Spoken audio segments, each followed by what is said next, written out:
You see the final score, we track the revenue stream.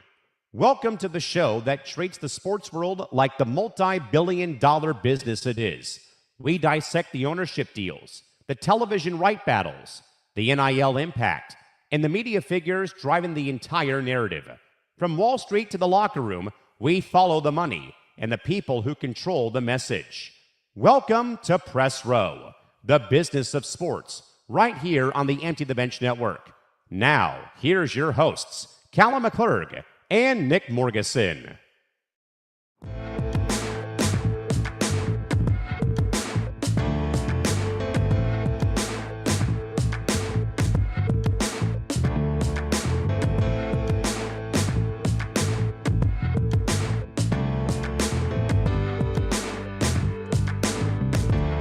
Hello, my friends. Happy Wednesday. Welcome to the month of July, and welcome to the eve of the hockey season schedule drops across the American Hockey League and the NHL, as I literally get an email to my inbox about the Gulls home opener coming up October the 10th versus Henderson. But of course, folks, it is another live edition of Press Row.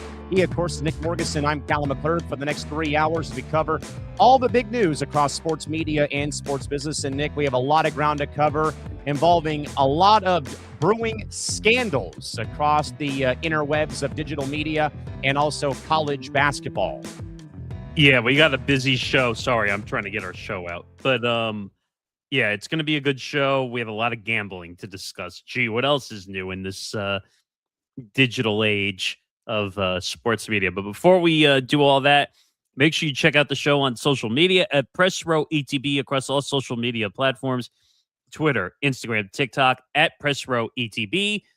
Follow our network, the Empty the Bench Network, at ETB Network, Twitter, Instagram, TikTok, at ETB Network. Go to our YouTube channel, youtube.com/ETB Network, to find out more, as we are at 1,135 subscribers and counting. Help us to our watch hour goal. We are almost at 2,600 watch hours. 3,000 is the first goal. 4,000 is the second goal. So your support means everything to what we're doing. So as I said, go over to our YouTube channel, youtube.com/ETB Network. Hit the like, hit the subscribe button, hit the notification bell, do everything in your part to get the watch hours up. But boy, do we have a big show planned today. We're going to get into the whole Underdog Fantasy debacle. Because if you remember, we talked about the whole FanDuel TV debacle that happened a couple months ago. So we're going to talk about that. The whole Gilbert Arenas situation. Was he fired? Was he not fired? Was there a agreement that allowed him to walk away to secure his name, the arena? We will get into that whole situation. And plus another big football show they had is now over at Yahoo Sports. So we'll talk about how fantasy companies are really not surviving on original content anymore. Also, we'll get into another gambling scandal involving NCAA guard Kerr Kriisa, arrested by the FBI in a $2.2 million wire fraud case. Now, we've seen gambling scandals and fraud cases before, but nothing of that regard. Also, Fresno State and a former DraftKings employee was shocker. Color me shocked. We'll get into that. Matt Miller, investigated for fantasy football scams, post his car crash and losing his arm in a car crash. But there could be some potential fraud situations going on with Matt Miller. Marcellus Wiley in the news for domestic violence and alleged sexual assault situations going down. Marcellus is very outspoken about a lot of things that go on in the media. Unfortunately, this one involves him. Yes. Also, Rogers Communications, which owns all the teams in Toronto. Well, now they do. Now they do. And a lot of people are questioning whether this is a monopoly or a conflict because they own all the teams. Especially with what we're going to talk about involving the shuttering of radio for two NHL franchises and how one team has little to no media coverage now in wake of this move. So we'll talk about that. Another historic viewers count for USA, Belgium, we'll talk briefly about the whole Balogun red card scenario and how that Trump was involved, and we're not going to spend as much time on that because the two of us have already done that on a couple shows, but we'll give you a media's perspective point of view on that situation. Also, apparently, two U.S. soccer officials were suspended, and no one had a damn clue it went down until until after the fact, and then some other stuff. We'll get into. We have a lot of press clipping stuff, and also, I thought it would be cool to talk about fast channels. Yeah, because you kind of brought it up in passing with San Bando on Tuesday. So we're gonna explore fast channels and how they kind of changed the business in a lot of ways. They're expensive. And I can also attest to that too with having a fast station having the rights for the Anaheim Ducks on television. But they are beneficial in some ways. And I even said, like, if we have sponsors one day, which wink, wink could happen sooner rather than later, that could change because fast channels are how people consume their media now more than ever before. I mean, you can attest to that because you watch the Ducks on Victory Plus. Correct. NWSL's on there. We'll get to all that, though, later on. So should we get started? Because we got a lot to unpack. Yeah, and this first hour, folks, is loaded with sports gambling issues again. But, folks, in a massive shockwave across sports media, digital betting and gaming giant Underdog Fantasy has officially shut down operations for original content, effective immediately as the retreat spells the sudden end of its highly expensive flagship studio debate brand The Arena and counterpart The Arena Gridiron, which recently featured Skip Bayless, as well as its popular foundational fantasy football programming anchored by both Josh Norris and Hayden Winks, who both have been now picked up by Yahoo Sports. Underdog Corporate confirmed that they are entirely exiting the original production space to double down strictly on their core prediction markets, pick'em games, and high margin daily fantasy software, exposing a massive dip in return on investment or ROI for sports betting apps trying to act as traditional media networks.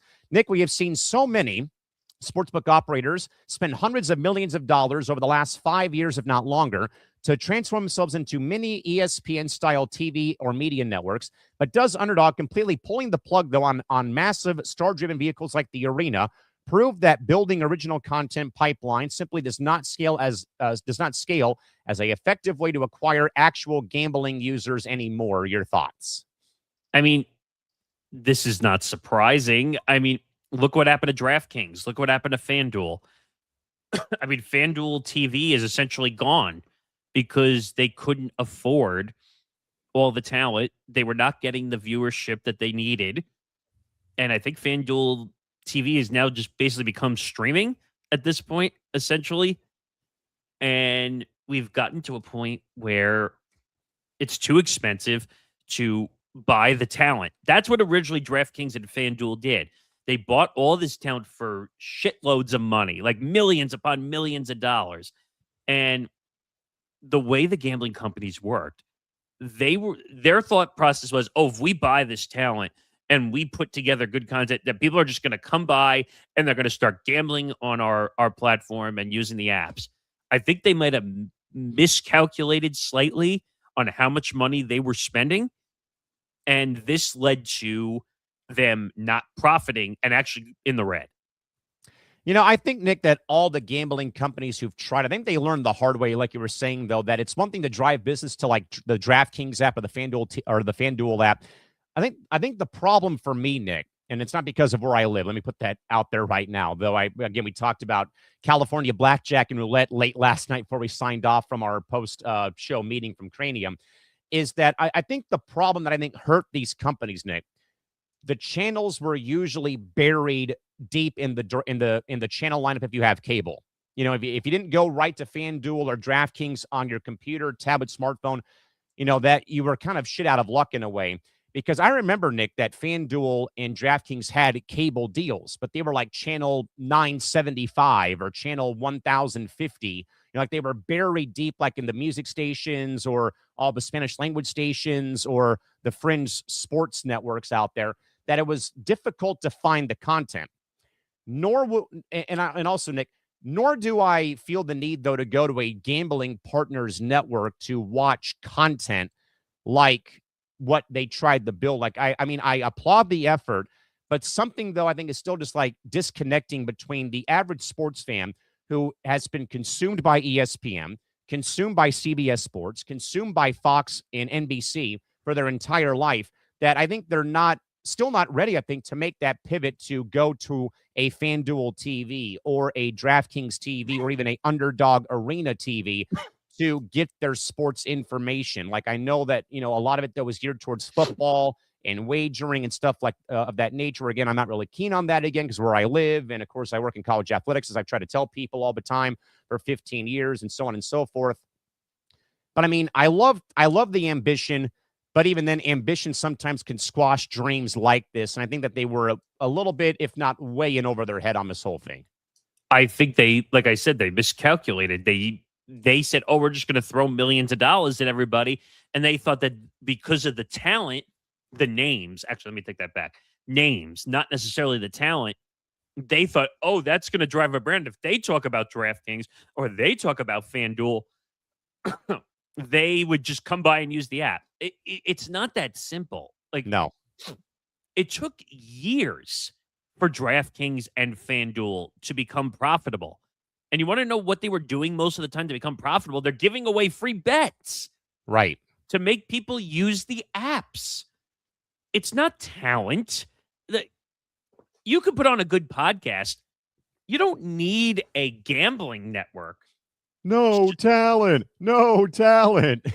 Now, does it help to have a good marketing platform? Now, the weird thing is DraftKings, FanDuel, Underdog, and whatever else. The one that Odyssey just left for Westwood One. What was it called? BetMGM. No, but BetMGM. Yeah. Those are all those shows, those podcasts. People think, oh, they're shows. Really, they're marketing ploys. Agreed. Now, eventually, we might have the opportunity to have a real sports book work with us. That's the goal if everything goes the way it's planned. But you have to use it properly, and you have to do things the right way. And what's funny is Underdog had a lot of big names under their umbrella. They had Jared Carrabis originally. Remember, we talked about Section all 10. that drama, but all that drama started. Now, he's a perfect example. He was at Barstool. DraftKings overpaid him in the millions. Then he left for Underdog. Then the whole Underdog thing blew up. So you could be at a gambling company, but you're going to be jumping around if you can't find the money needed to make things work properly. Now, looking at the Underdog situation, and there's a lot of things that people don't understand about that. So everyone said Gilbert Arenas was fired. First of all, he was not fired. No. There's his more. His show got taken off the air practically. Well, the whole original content arm. Yeah. The whole shut library down. Is gone. Yeah. Underdog basically said, look, we're done. We can't make any money from this. And actually, I have the story so we can talk about the context. So, excuse me, Awful Announcing put out a story saying Underdog shuts down original content arm, ending the arena and fantasy football show. The other thing that people don't realize here is Gilbert Arenas had a 50-50 partnership deal for a certain period of time, which they built the content house where all the shows were being done. And then I don't know how long the agreement was for, but he was able to get the name back, the arena, because that was his show. And he can go do that somewhere else. But here's what doesn't make sense. Underdog did put all that effort together to build that content house, to get those people in, to build the infrastructure. And now you just shut it down?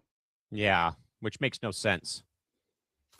So the headline says Underdog will no longer produce original content as it refocuses its core sports prediction market and fantasy gaming business, which that's the original business that they're in.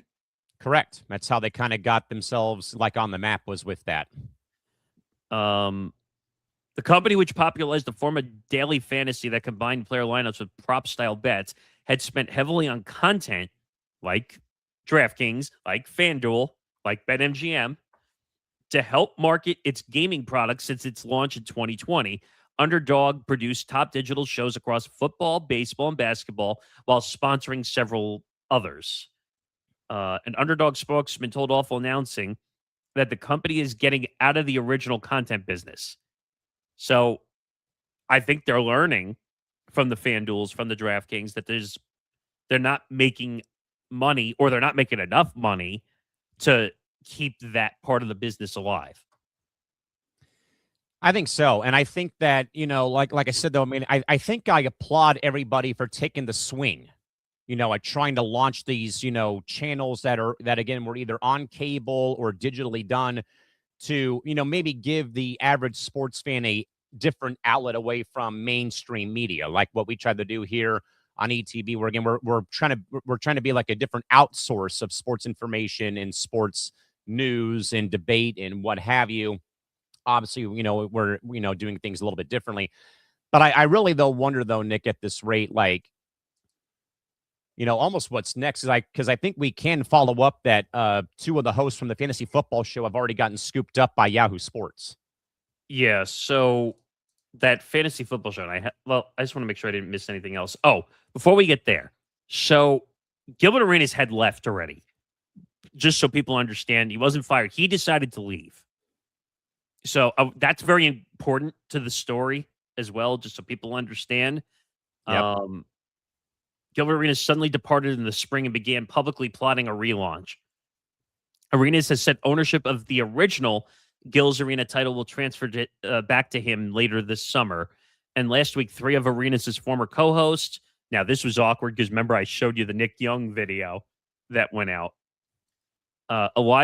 So they departed as the calendar flipped to July. A live stream. Now, this is where it gets weird. A live stream dedicated to NBA free agency featured only the recently hired Skip Bayless, Brandon Jennings, and Rashad McCants. So what was the angle there by Underdog? Because I don't know what they were trying to do. I don't know either. I mean, I think that they kind of went in like maybe head over heels and didn't really have seems to me they didn't really have safety nets in place in case something did go wrong like this. Here's what I don't understand with these companies. Why do you play coy when something doesn't work out? Just admit it didn't work, shut it down if it didn't work, and do something else if it didn't work. Like, why do we have to play this cat and mouse game with these brands, with these companies? And why did you make the deal in the first place with Gilbert if you were just going to shut it down after you did all the work and spent all the money to build the content house?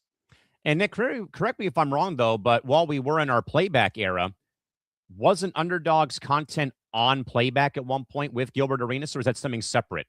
So I think it was called No Chill, which is a nickname he goes by. Yes. We used to see the content because he was a content partner like we were at playback. Yes. And I think it was it was his content that they would license, I guess, to the playback platform. Yeah. I just find it funny. Listen to the big list of names that this company had.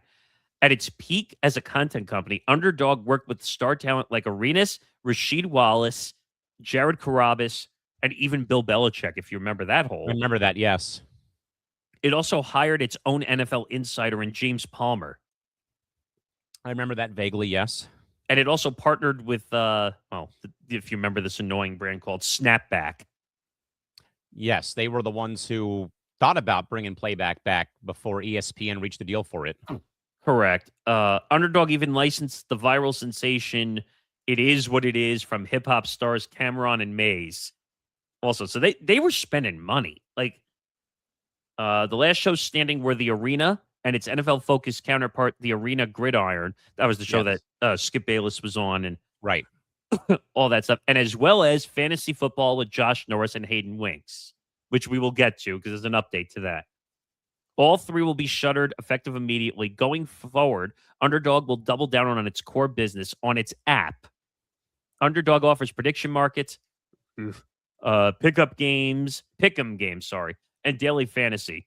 The spokesperson said Underdog could explore selling the distribution channels and feeds for their shows. Okay, I hate when people say that. Yeah. I have a channel sitting here with a couple 100,000 subscribers. I'm going to sell it. You know what the problem with that is?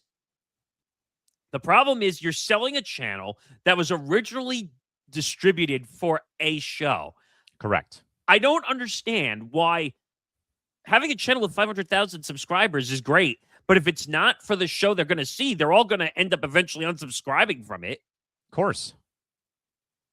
I don't know. But it says across the industry, operators have scaled back from the aggressive marketing spends, which is what we said, that were common following the federal legalization of sports betting in 2018. Both DraftKings and FanDuel have wound down their in-house cable and digital networks, and lucrative sponsorship deals are reserved only for the big partners. So like DraftKings, that would be Levitard. Correct. For FanDuel, they run their shows digitally. They just don't do it on a TV platform. Right. Anymore. So let's talk about the update to this. So Yahoo Sports, which has done a really good job with their digital TV channel. I guess you could technically call that a form of a fast channel if you want. Mm-hmm. But Yahoo Sports signs Josh Norris and Hayden Winks after shutdown of Underdog Content Network. The show had 170,000 subscribers on YouTube. It's still a lot. So they get picked up. The duo, which hosted Underdog's fantasy football podcast until this week, when Underdog shuttered its original content network, will bring their show to Yahoo's digital platforms and fast airwaves. Yahoo announced the move on Wednesday morning. The show will relaunch later in July. Quote, when we heard Underdog was ending its content network, we immediately wanted Josh and Hayden and Underdog work closely with us to ensure their show had a new home, which essentially means that they knew they were getting out of the business and they didn't want to hold people up. They kind of like knew that it was coming. Yeah. And this is brilliant by Yahoo, because big fantasy football, 170,000 subscribers. If they got a following in the fantasy football space, that's a big space. To be honest, we need a fantasy show. That's a big space.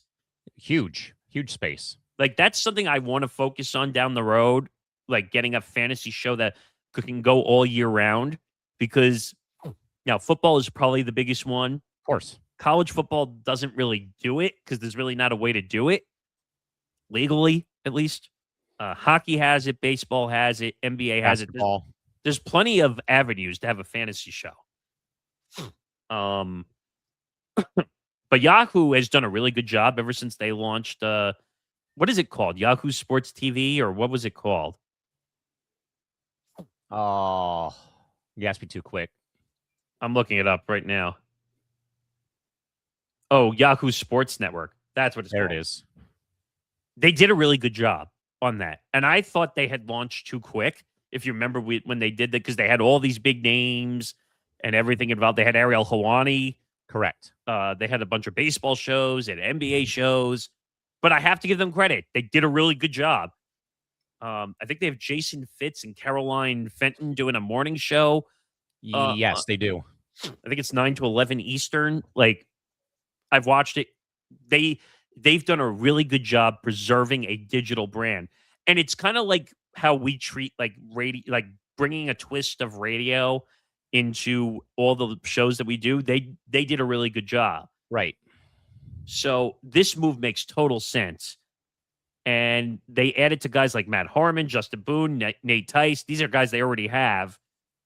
You can never have enough football. I know you don't like hearing that 100%, but no, but I mean, but it's what sells right now, or but it's what sells sells to the general fan base in the American sports ecosystem, which I totally respect and understand. It's one of those things where if you don't have football content, you're not going to survive. Like, correct. And like I had said here, Norris said in a quote, "It's been an incredible journey building a YouTube channel from 0 to over 170,000 subscribers. Our community is loyal and passionate, but I know the best is still ahead. I can't wait to see what we build together." it's going to grow bigger because Yahoo is a bigger sports brand than Underdog is. 1,000%. At Yahoo, the two will also contribute to existing fantasy football programming, including Yahoo Fantasy Forecast and Fantasy Football Live. Now, Underdog is going to go on the list of DraftKings and FanDuel, where they just couldn't support original content. And one thing that I will never understand to this day is why did the gambling companies get into content? Like, do you have any like small explanation why you think they did that? Because to this day, I'm still trying to figure that out. I think a lot of people still are, and I wonder, Nick, if it's just for just of where legalized sports betting has gone nationwide, maybe minus a few places on the map. Right, but so far, no one has been successful on it. No. I don't know. I guess you can call Le Batard a success because they signed him to a second, like 40 to $50 million ish deal. Yeah. So they must have some success. Well, according to Carden, he's done nothing. But Carden's a clown anyway. So, but there has to be some success. That's why they said in the article that they're preserving it for brands that have value. Now, Gilbert Arenas, very successful. He had 100 million plus views. So I don't understand why they were quick to shut it down. Yeah, like if it's not broke, why fix it? It feels like in a way. And why'd you spend all that money to build the content? Why spend all that money to not do anything exactly? Now, I laughed because I said to you and I said to somebody the other day, "Oh, does that mean Skip Bayless is out of the job again?" The man has made so much money. Like, by the way, how old did you say he was? He's like 75? I think he's going on 75 later this year, I think. By the way, we clown him for a lot of things. He's in really good shape for his age. I got to give him credit. He still works out, I think, 5 days a week. I mean, I love the hustle, and I love I mean, yeah, I agree, Nick, about, that this could be, that, people clown Skip. I mean, sure, but you know what? Longevity and also labor of love. Still doing it, though, at that age. And here's the thing. You and I don't like what he stands for most of the time, but at 75 freaking years old to still hustling. Love it. How often do you see that anymore? You don't. Like, people want to work less in today's day and age, not us. But before we move on, I made the joke to my dad when I took him to see the Rolling Stones at SoFi 5 years ago. Yeah. And here Mick Jagger's like in his mid 80s and still moving and grooving on that stage. I said, God, I hope when I get to be that age in about 50 years that I have the same amount of energy as Mick Jagger does at age 82. Now, the one debate you could make is, when is it time? A lot of people don't know the answer to that ever. Now, I get that because it's hard to give up what you do. But is Skip reached that age at 75? Who knows? Now, he's not traveling around like he used to for First Take anymore, but still, you know what? I put Underdog in the content graveyard. Just like FanDuel is probably the only one left that's still doing it digitally on a YouTube channel. Here lies Underdog's hopes and dreams. Thank you, Squidward.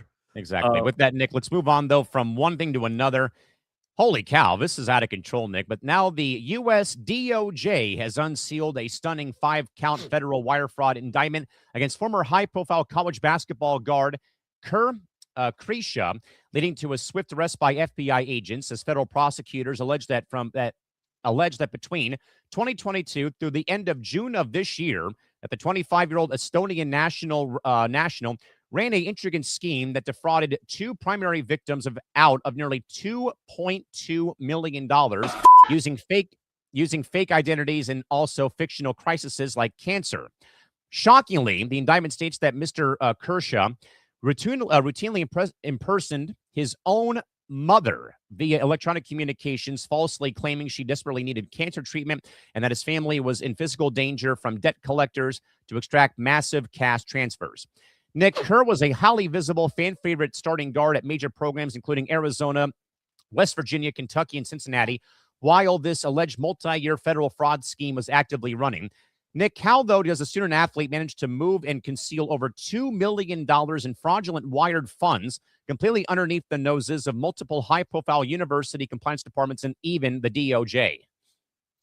I mean, I'm getting tired of these gambling scandals in college sports, and I'm shocked. $2.2 million. Okay.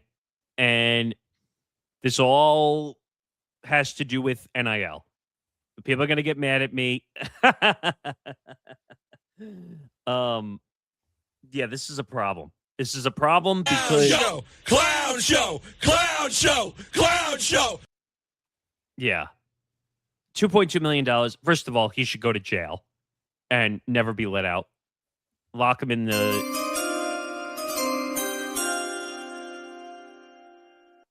Shams update. Oh, no. Larry Nance Jr. to the Pacers, 1 year, $4 million. Yeah, okay. I thought you were going to say like LeBron James or something. But But that one happened till like the end of July. Kerr Kriisa should go to jail and never come out. I know that's harsh. I know that's saying something of harsh varieties without knowing everything that happened. But this all has to do with NIL. And it has to do with gambling. It had to do with gambling, right? It was it was merely a entire like fraudulent ring that he was a part of to extract money from people. Oh, so it wasn't gambling. He was just stealing money from people. Yeah. If I'm the NCAA, I ban him for life. I don't allow him to come back. Yeah, stealing is stealing. Right, but Zan, you see. But here's the thing, Zan, you should know this, and everyone should know this too. Stealing doesn't stop you from getting back on the field. It doesn't. It's unfortunately, if you make money for the league you're in, whether it's college sports now with NILs or any of this other stuff, you're going to come back on the field, whether you do something stupid or not. Think about Brandon Sorsby. Okay. I was just going to say that, Nick, because what was the one school that was named where Kerr has played college basketball? Oh, that's right. The University of Cincinnati. Who was the starting quarterback at one point in time at Cincinnati? Brandon Sorsby. Connect the dots. So maybe it sounds like a problem at Cincinnati.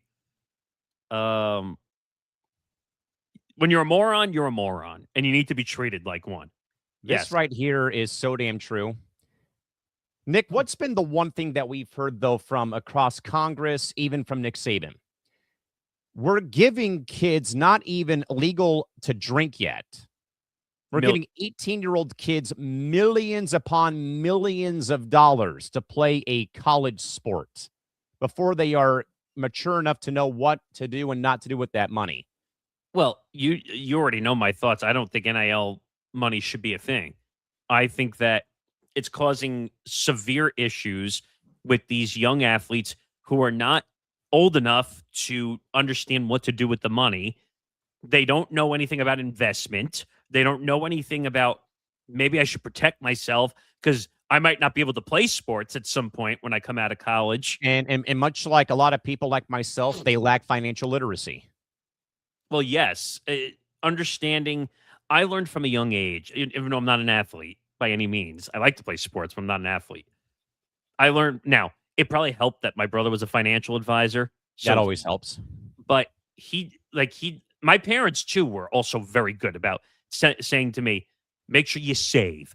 When you work, save. And I did that. When I worked through COVID, and I worked a shitload of hours during COVID, that was all money I had saved away. I have an investment portfolio. I worked very hard to make sure I have money saved away. These athletes don't do that. These athletes think, oh, I hit the lottery. I made millions of dollars. I'm good. Don't worry about me.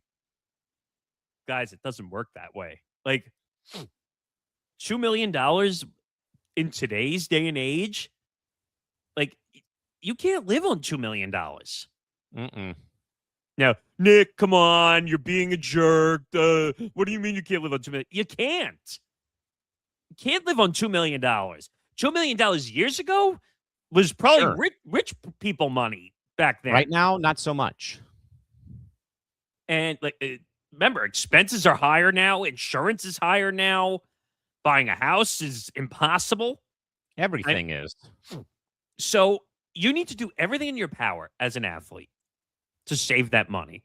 And why are you committing $2.2 million in wire fraud? Why are you being a bad person? Why are you turning people's lives upside down? Well, and not just that, literally the fact, though, too, Nick, it's the scheme involved about, how the hell can you impersonate your own mother and then claim it's cancer treatment or it's physical danger from debt collectors? I mean, this is not, this is beyond shady business. Like, I know this happens like almost every given day and stuff, but I mean, committing this, though, when you're in college is just awful. Well, that just sounds like he doesn't have anybody in his corner to say, hey, that's fraud. Maybe you shouldn't do it.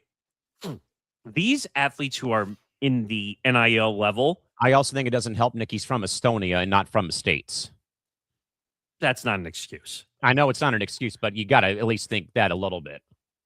I understand, but it's not an excuse to commit $2.2 million in wire fraud. Or literally impersonate your own mother about cancer treatment. Like, come on, man. Yeah, that one.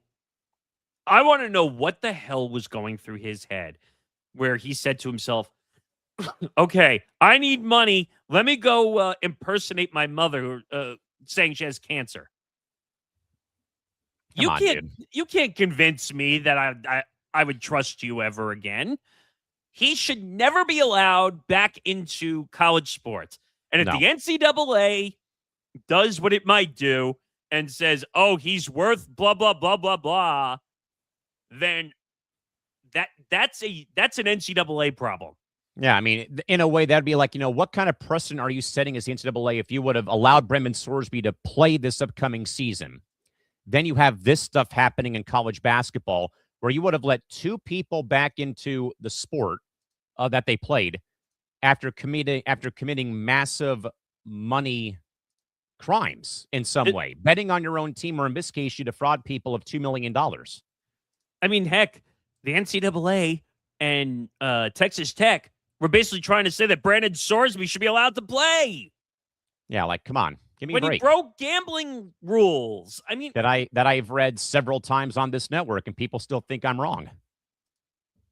Guys, we're not talking brain surgery or rocket science here. Like, if you're fortunate enough to be an NIL athlete that makes a lot of money, take advantage and save the money. I'm not saying that you have to shield it away and you can't use any of it because you still got to live and pay expenses and all that stuff. Yeah, I mean, I did that when I finally began my retirement savings back earlier this year. I put like all of it into a 401k. Yeah, 401k. And I haven't touched it since. I had a 401k, the few jobs I worked at. I put away and then I moved it into the investment account, which my brother helped me with. But he should never be allowed back into the world of the NCAA. And if they do, that's a legal problem if I ever saw one. Now, Nick, we'll get to the other one that you thought we were talking about involving DraftKings and a former employee, as law enforcement records have now exposed a deep rot inside the integrity or integration of sports books and college locker rooms, as it has come out that a former DraftKings sportsbook operations employee is now facing severe felony charges for orchestrating a targeted betting scheme in collusion with a Fresno State men's basketball player, as the state investigation in California reveals that the active player explicably manipulated his individual on-court performance and point metrics during a specific game during the 2025 season to hit highly calculated prop betting thresholds, according to the insider employee of DraftKings. So, Nick, yet again, when the threat of game-fixing transitions from an external shady gambler to an active back-end employee sitting inside the actual operations room of a major authorized sportsbook like DraftKings, does this entire regulatory structure of legal U.S. sports betting lose its shield of security when this sort of thing happens? This is getting ridiculous, like in every way, shape, or form. And blame the sports books, blame college sports, blame professional leagues, and people get mad at me every time I say this on the network. The leagues are in bed with the sports books. Tell me how they aren't. I mean, look at all the issues we're having. College athletes are getting involved with DraftKings employees. Do you realize they're risking their career? They know Oh, yeah. that actually, I shouldn't say risk. They're throwing it away because they're going to get caught eventually doing it. Especially, Nick, that this is a major ordeal because it happens in California. And Nick, what's the line I always use when I bring up gambling in the state on this program? Well, you've said a few things, so it depends. Gambling in California is like a death sentence when you say that word around this state because of how, handcuffed you are around, as I mentioned to you last night. Correct. Blackjack and roulette in the state is not played like it is anywhere else in the country because of the rules in place here. And Nick, when Fresno State University, who's one of the best-known Cal State universities in the system, that my sister-in-law happens to work for the CSU board or system with what she does. That includes SDSU, that includes Fresno State, that includes, Cal State Northridge, what have you. The fact that this happens, though, Nick, but the way that this one happens, like this isn't Brendan Sorsby betting on his team, Nick. This is literally insider information to a new degree where a DraftKings employee at the time gets involved in this, plot to fix games for the Bulldogs men's basketball team, who, by the way, their men's basketball team is not that great anyway. So why would you even risk the program's future when you know that the program has not gone anywhere the last several years? You're in the bottom pits of the Mountain West Conference or the Pac-12 now starting the season. Why bother risk tanking your career and then further putting this program further behind the 8 ball? It has nothing to do with wins or losses. Remember, gambling is not always directly reflective of wins and losses, even though you and I joke that people only care about wins and losses here. Because they do. Right. But in part of this scenario, you don't have to always win bets on wins and losses. Remember that. Right. It could be on someone's, made free throws, prop betting, what have you. Yes. But you could also think about it because you could control. And I bring this example up all the time because we almost had him on as an interview, even though we asked for $500. Oh, Tim Donahue, yeah. And think about what he put up with, or not put up with, what he did. Basically, point shaving as a referee. Do you know what I mean? He basically caused all the gambling issues and where it started. Oh, but you can't say he caused today's issues. Yeah, I kind of can because he started the whole thing. Now, this was way more before sophisticated technology ever entered the arena. Correct. Now with apps and with all this AI technology and all this stuff, people will create sophisticated systems to avoid the feds or to avoid. Think about it. We didn't hear about the whole NBA gambling scandal. Apparently, they were doing 6 years of research and R&D watching this thing go on. Until they finally fired the first shot October of last year. But think about that. 6 years. We're just hearing about this one now. We don't know how long this was going on for. Right. Now, the whole thing, what makes this worse is not necessarily the Fresno players, because we hear scandals all the time with players. What makes this worse is a DraftKings employee. That's what makes this worse. So, Nick, the Fresno State men's basketball scandal centers on a scheme by players and sportsbooks to manipulate player stats for profit. The NCAA permanently banned 3 players, and the Nevada Gaming Control Board arrested former DraftKings employees, plural, in this connection with fraudulent wagers. This took place over the entire 2024-2025 season, involving Fresno State guard Michael Robinson, former teammate Steven Vasquez, who moved on to San Jose State, and Jalen Weaver. The investigation by the NCAA revealed the following details. In January of last year, both Robinson and Vasquez discussed over text messages that Robinson would intentionally underperform in specific stat categories against Colorado State. Robinson, Vasquez, and a third party placed a $2,200 wager on the under for Robinson's stats, yielding a profit of roughly $16,000. Even worse, Robinson also placed 13 DFS bets on his own performance throughout the entire course of the season. After the investigation, triggered by a tip and a suspicious betting monitor The NCAA permanently revoked the eligibility of all 3 players in September of 2025. Weaver cooperated with the investigation, whereas Robinson and Vasquez did not, and the Bulldogs cooperated throughout and avoided any sanctions against the school. By May of this year, the scandal expanded into the criminal justice system, where the Nevada Gaming Control Board made a series of arrests targeting individuals with inside access. So here is what we know. Former DraftKings sports trader Samuel Silverman was arrested in Vegas and charged with Class C felonies, including committing a fraudulent act in a gaming establishment and conspiracy to cheat at a gaming game. Investigators allege that Mr. Silverman and associates coordinated with the college basketball players to illegally profit from the manipulated player proposition bets. This is bad. This is bad. And people are going to get mad when I say this, but we need to stop gambling on college sports. I mean, why do you folks think that the NCAA tried so hard to eliminate prop betting on March Madness, and that they have put out these PSAs every college season to, stop harassing athletes over your own betting because you want to be a degenerate gambler? You want to know? I can give you a simple way to stop all of this. You stop doing business with them. It's simple as that. Well, that's the technical end. But you want to know how you put a stop to this? Is the NCAA, which would rather be corrupt and accept millions of dollars from sports books and put the athletes at risk. But you put a rule in that says, if you get involved in any gambling rings, or if you get involved in any betting, you are permanently banned and you lose your eligibility as a college athlete. Yeah. End of story. There should be a zero tolerance policy, like it is about how you cannot bring weapons onto a school campus across the entire country. Like, there needs to be a zero tolerance policy enacted, revolving around gambling with college athletics as a whole.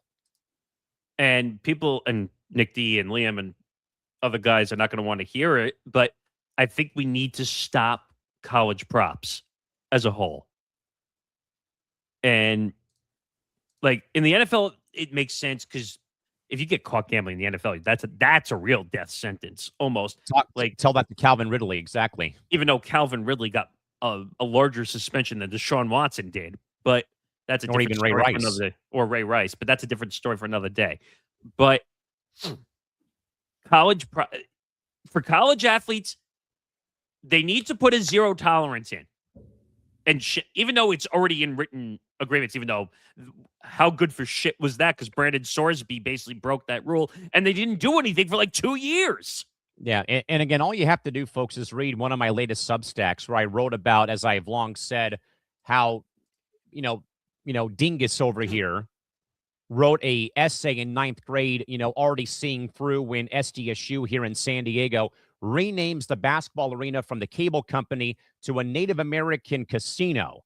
Yes, they can claim it's the tribe, though, but I saw right through that red tape 17 bleeping years ago that, no, when I think of Viejas Casino in San Diego, that's what I think of. Not the Outlet Mall, not Alpine, California, none of that. I think about California blackjack and roulette infiltrating a college campus at 8, and that was back when I was like in 9th grade as a freshman in high school. And yet my past self told you so about this whole ordeal involving Brendan Sorsby, and now look where it's gotten us now. Well, it's gotten us in the shithole, but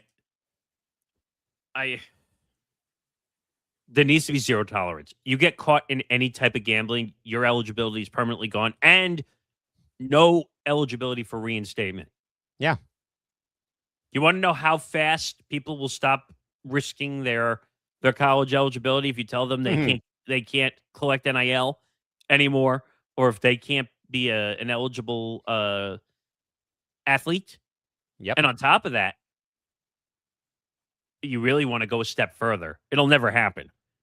But if you make it where if you get deemed ineligible for being a college athlete, then you should go and say, well, if you're not eligible as a college athlete, you can no longer be drafted in the NFL draft. Fair. Or the NBA draft. Or whatever league you're a part of or trying to get to. You know how fast people would ship shape if they knew that they became ineligible and then they couldn't be drafted in the NFL draft, the NBA draft? You realize how fast people would turn around? They wouldn't do it. Sure.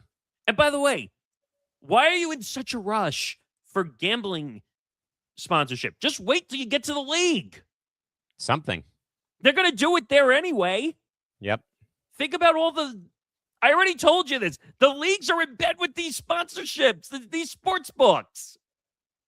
So what's the worst thing that sports are tied to right now, Nick? Gambling or alcohol? Oh, I'd say gambling, and it's not close. I would have said alcohol, but now with where the explosion's gone for gambling, it's got to be gambling. Look at all the gambling scandals that we're ending up in. The NBA, which apparently that just disappeared off the face of the map. Oh, just like aspiration.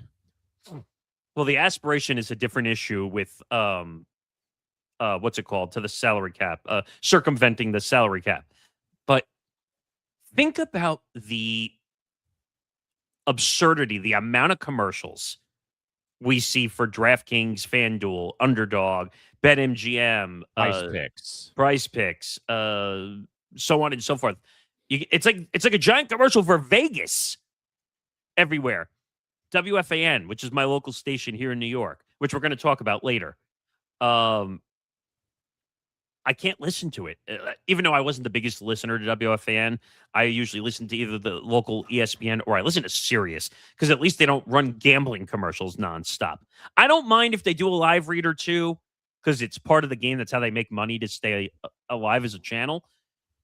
But WFAN, like, Jesus, like, they're running 2 or 3 sports betting commercials every break. And if you think about it in radio, a stop-set break is usually somewhere between 5 and 7 minutes. Usually, when they take breaks, sometimes it's longer. If it's later at night, sometimes it's 7 to 8 or 7 to 9 minutes because they have to fill the time up because a solo host can't do 6 hours, even though they do it anyway. Those breaks, like 30 to 40% of every break, is gambling ads.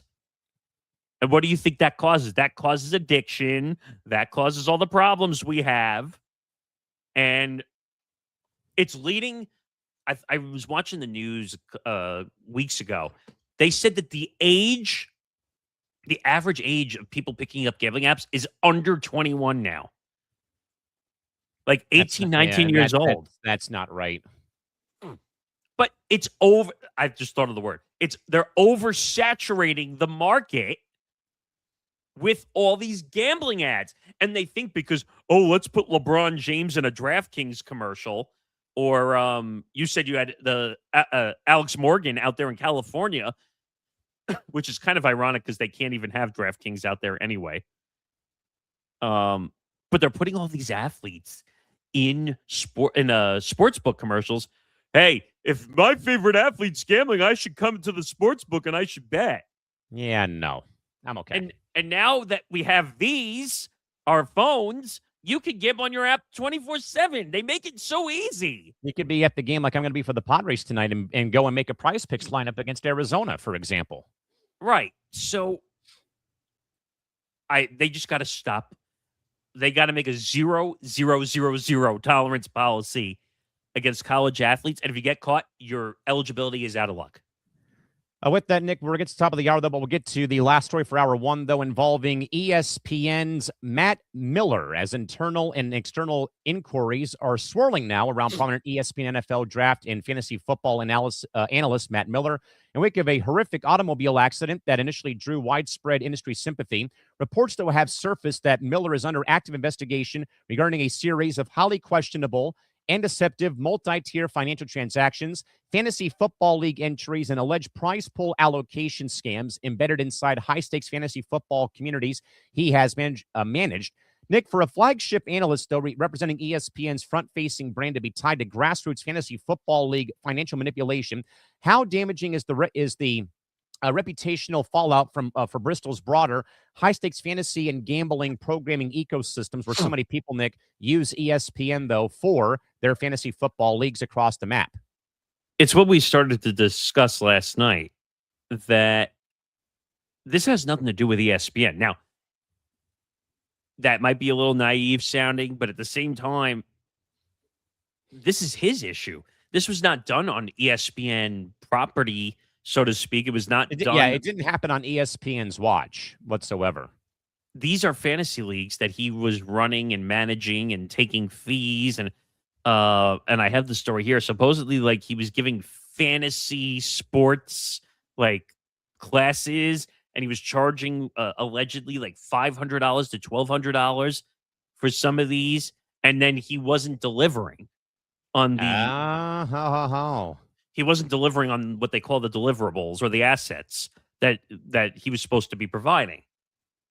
Now, he was in a serious car accident, lost his arm. I have sympathy for that, because that's not easy by any means. But all of a sudden, he was getting investigated because of the GoFundMe that was being created. And I think it was Missouri's AG, or was it Mississippi? Yeah, Missouri's Attorney General got involved, yes. And rightfully so, because he's having an issue with money. And now all of a sudden, a GoFundMe shows up for his bills. And like Adam Schefter and Pat McAfee and Mel Kiper Jr. and a bunch of guys were donating to it. In less than a week, it generated $51,000. That's a lot of money to generate in a GoFundMe. Mm-hmm. Despite the campaign's apparent success, it was paused on Friday, just 1 week after it first opened. Timing of the campaign's closing, first noted by Pro Football Talk, came just hours after the Missouri Attorney General's office announced it was opening an investigation into Miller following several complaints regarding his use of funds as a fantasy football commissioner, as well as questions regarding his priority public charity efforts. Ouch. Doesn't this sound a little bit like Brett Favre to you? A little bit? Oh, with the welfare scandal that he was a part of? Because he claimed he was helping to build all the schools, whatever, and then it became a welfare scandal and all that stuff. But the Missouri Attorney General's office confirmed to Front Office Sports that an investigation into Miller is ongoing. He was hired full-time at ESPN in 2022.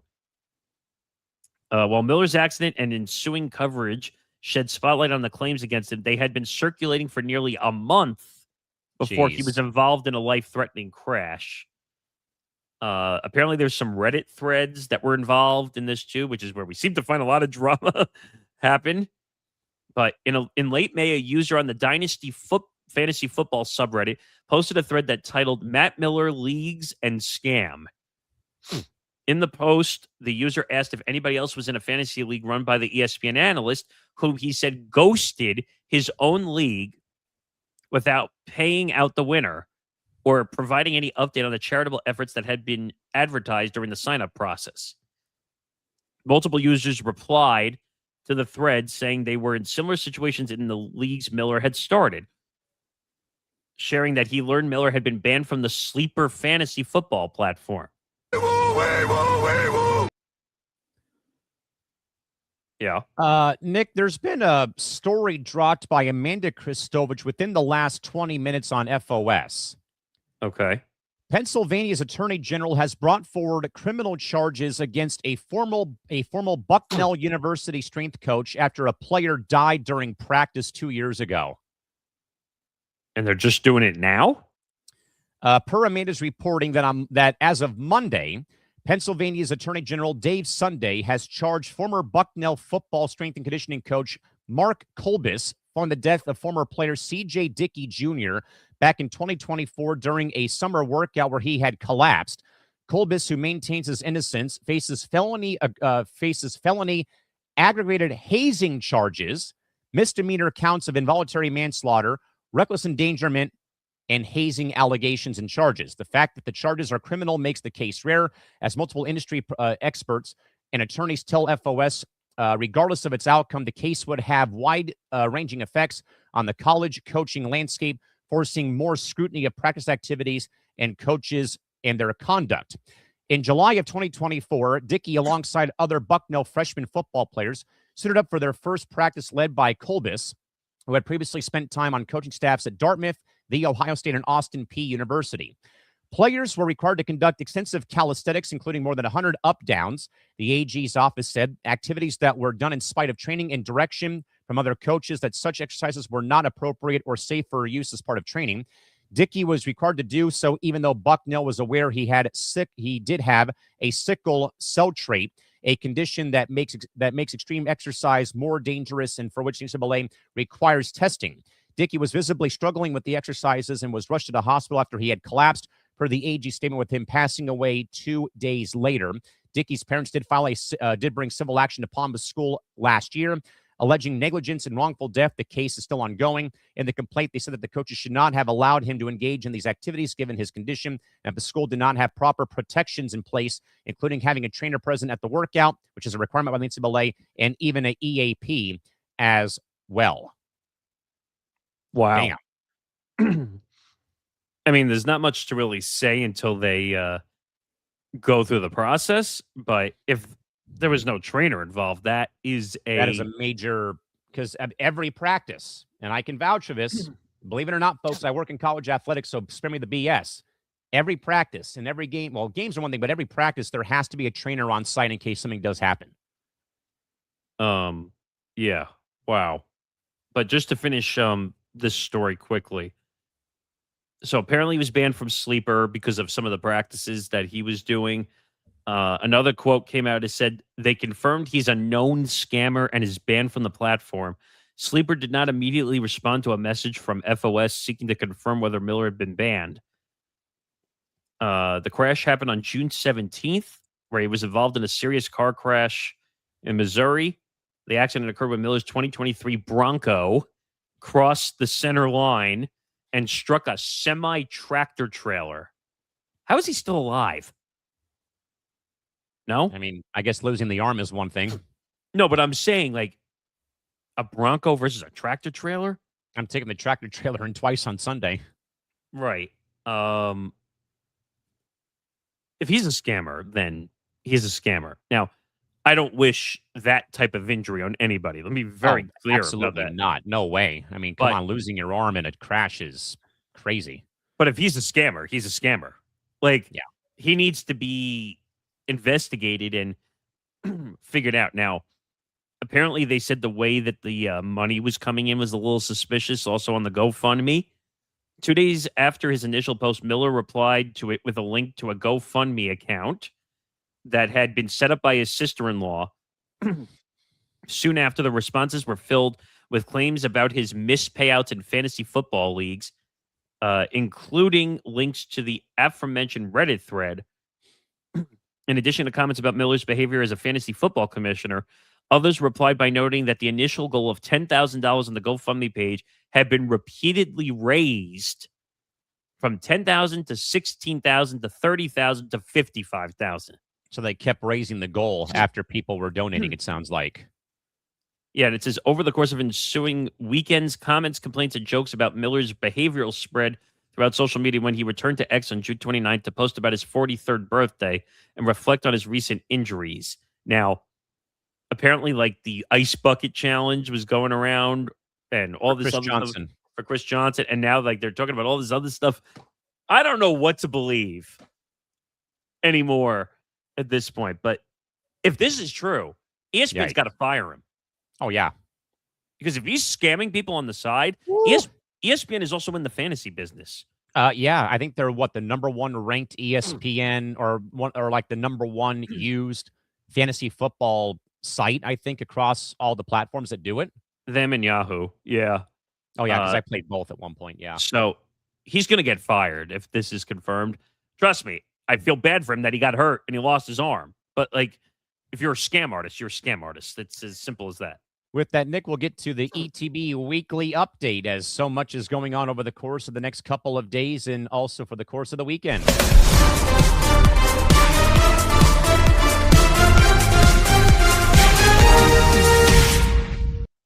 Cranium somehow delivered a bunch of watch hours on Tuesday night somehow, despite talking a lot of soccer and the NBA trade for Jaylen Brown. But also a big week, though, for International Fight Week. Nick, where do things stand for the network coming up as time goes on? So coming up, well, I don't know if I want to jump right to Saturday, but I guess we can jump to Saturday. So coming up Saturday, which we'll still have the normal programming, but Fight IQ Puncher's Chance will be a special edition, 2 p.m. to 3 p.m. It could be a little longer depending on how many people are going to be on the show. But Tom Albano will be joined by Zambando it'll be a special UFC 329 edition of Puncher's Chance. I did hear there's the possibility of 2 other people possibly joining, not confirmed, so don't write that in yet. But they're going to do a whole UFC 329 pre-show. Conor McGregor's possible return, because I'm not willing to say it until he enters the octagon and the bell rings. But that'll be 2 p.m. Eastern, 11 a.m. Pacific on Saturday, so don't miss that. What else do we have coming up this week? Bando's Breakdowns, one more week on Friday, being live at 3 p.m. And then going forward, it'll be live on Thursday, 3 p.m. Eastern time. Don't miss that. Hitting for the Cycle, also on Thursday night, 8:30 Eastern, 5:30 p.m. Pacific. Moving the goalpost, noon Eastern, Thursday, 9 a.m. Pacific time. Johnny and Nick back together after 2 weeks of scheduling craziness. And then, listen, it's already July, which means football is around the corner. And actually, we're less than a month away from training camps. Training camps opening on August 3rd. So you're going to start seeing some NFL content start to trickle its way back into our programming. And you'll see some NFL business stuff because it's going to come up before the season gets underway. There's already drama going on with the NFL business side, which we'll talk more about Brandon Ayuk later in the show. Oh, God. What else do we have coming up? Friday, obviously, Unnecessary Wagers, 5 p.m. Eastern time. Solo show for Nate Miller this week because Connor is on vacation. Nate was on vacation. Connor did the show solo, so they're reverse soloing the last reverse. Yes, I need my Uno reverse card like they did in the gift for geez. Balogun. That was probably one of my favorites, by the way. That was great. What else? Is there anything else Friday that I missed? No, That I know of. But obviously, then you have the typical Saturday stuff. Empty the Pitch, obviously, 11 a.m. Eastern time, 8 a.m. Pacific. No more streams, obviously, for because Team USA got eliminated, which we'll talk about in a little bit. Yes. But still, you guys will do the shows, the normal shows. We're going to chug along. And maybe if the schedule works out, maybe we'll do some live streams, maybe for the semi or the finals, maybe to do some watching the games. I think that would be fun. I would come and join that if you did a live stream for the game, like a little watch along. What else do we have? Oh, Between the Ropes, obviously at 7 p.m. Eastern time, 4 p.m. Pacific. We moved that so it'd be closer to the AEW show. The numbers have done better because it's leading right up to the first bell. First bell, and then she previews the AEW show that's coming up after her show. Sunday, obviously ETB Lounge, which you will be back on. Yes, we will this be. Week. That show did halfway decent too. Of course, everyone had to get mad because Nick D and I were doing Trump impressions during the show. Yeah, it was great. What are you talking about? I thought it was hilarious, but long week. Oh, and I forgot about the scheduling twist also. So Zanzinger Part 2 and Fight IQ, the normal show. Fight IQ will be at 9 a.m. early, 9 a.m. Eastern, Sunday morning, because Tom's going on vacation for Monday, Tuesday, Wednesday next week. And Zanzinger Part 2 will be on Monday at 11 a.m. Eastern time. So we're doing a little switcheroo to accommodate the vacation. Also, after Lounge, I forgot that Tom will be doing a UFC 329 post show at around 1 a.m. Eastern time. Depending on when the last fight ends. So you're going to get a pre-show and you're going to get a post-show. It's a numbered card weekend, so that's what happens. So there's a lot of content coming up from Friday all the way into Monday.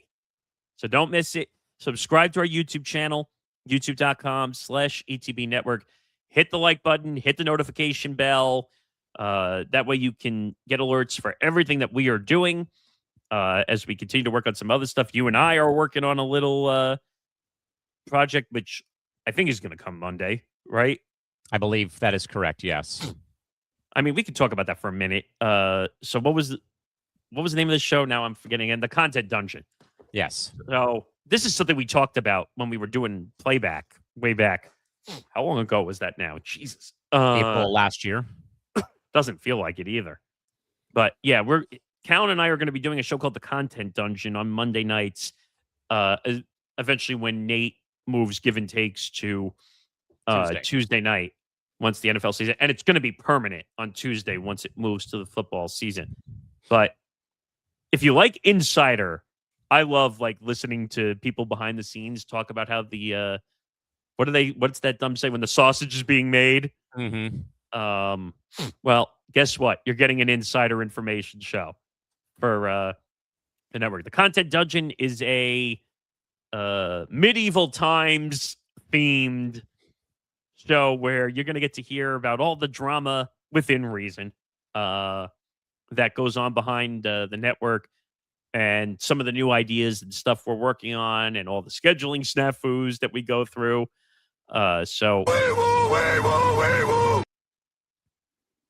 Yes. Nick, there is another leg now to the Brendan Sorsby story per ESPN. All right, hold that thought. Let me finish this and then we can go to that. So the Content Dungeon will probably be actually where his spot probably was, right? So we'll probably do 9 to 10 o'clock, probably somewhere in there. I mean, there's really no end time to the show, but when it's over, it's over. And hopefully everyone enjoys the inside journey of the Content Dungeon where we give you everything that's going on behind the scenes. So it's not necessarily a sports show. We'll talk some stuff from time to time if it comes up, if it breaks during the show.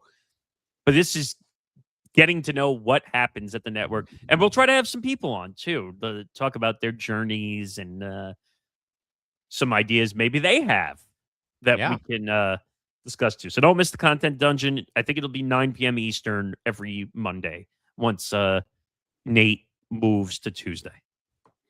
All right. With that in mind, though, Nick, as we get hour 2 underway, though, but we have a update, though, to the Brendan Sorsby saga by Eli Letterman of ESPN.com. As of Wednesday, Nick, the NCAA has sent a letter of inquiry to the University of Cincinnati regarding former quarterback Brendan Sorsby's time with the program following his permanent ineligibility due to impermissible sports betting. Sorsby, of course, as we know, sued the NCAA, briefly returned under a temporary injunction, later dropping the lawsuit after leaving Texas Tech. The Big 12 also filed a lawsuit to enforce its bylaws. Sorsby has admitted to at least 165 wagers made during his time at Cincinnati that totaled about $38,000 2 years ago, including wagers on the Bearcats basketball team. But no evidence, though, shows that he bet on Bearcat football when he was a starting quarterback for those 2 years. In further, Bearcats head coach Scott Satterfield declined to comment on the matter at Big 12 Media Day in Frisco, Texas today. A spokesperson from the school also declined to comment, but provided a general statement on the months-long situation involving the program's former quarterback. News of the letter of inquiry was first reported by Yahoo Sports as of Wednesday. In short, that right now, but Sorsby acknowledged placing at least 165 wagers on college and professional sports, totaling at least $38,000 2 years ago, including 3 wagers on the Bearcat basketball team on a FanDuel account he shared with a friend between December of 23 and June of 25. Sorsby had provided more than $60,000 to the friend to deposit in the shared account. Based on the betting history obtained by the NCAA, there was no evidence that Sorsby had placed money or was involved in wagering on Bearcat football while he was their starting quarterback for those 2 years. So the never-ending story, Nick, continues on.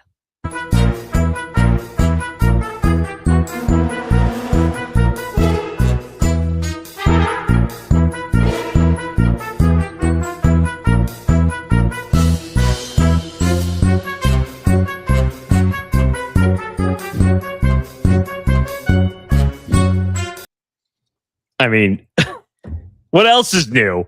I mean, First of all, Cincinnati should also get in trouble, as well as Texas Tech. If he was making bets on the team, they need to be held liable too. Now, real quick, though, the ESPN story says that he only bet on Bearcat basketball, never bet, though, when he was on the football team. But still, though, you're betting on, but as the bylaw read, you're betting on a team that is part of your university, which is, again, a violation of the rule in place. I don't care if it was Cincinnati ping pong. I don't care. Or as I like to, or one of my favorites was is Bearcat underwater basket weaving. Yeah, well, that's a joke I've made forever about basket weaving. But I don't care what sport it is. It could be equestrian for all I care.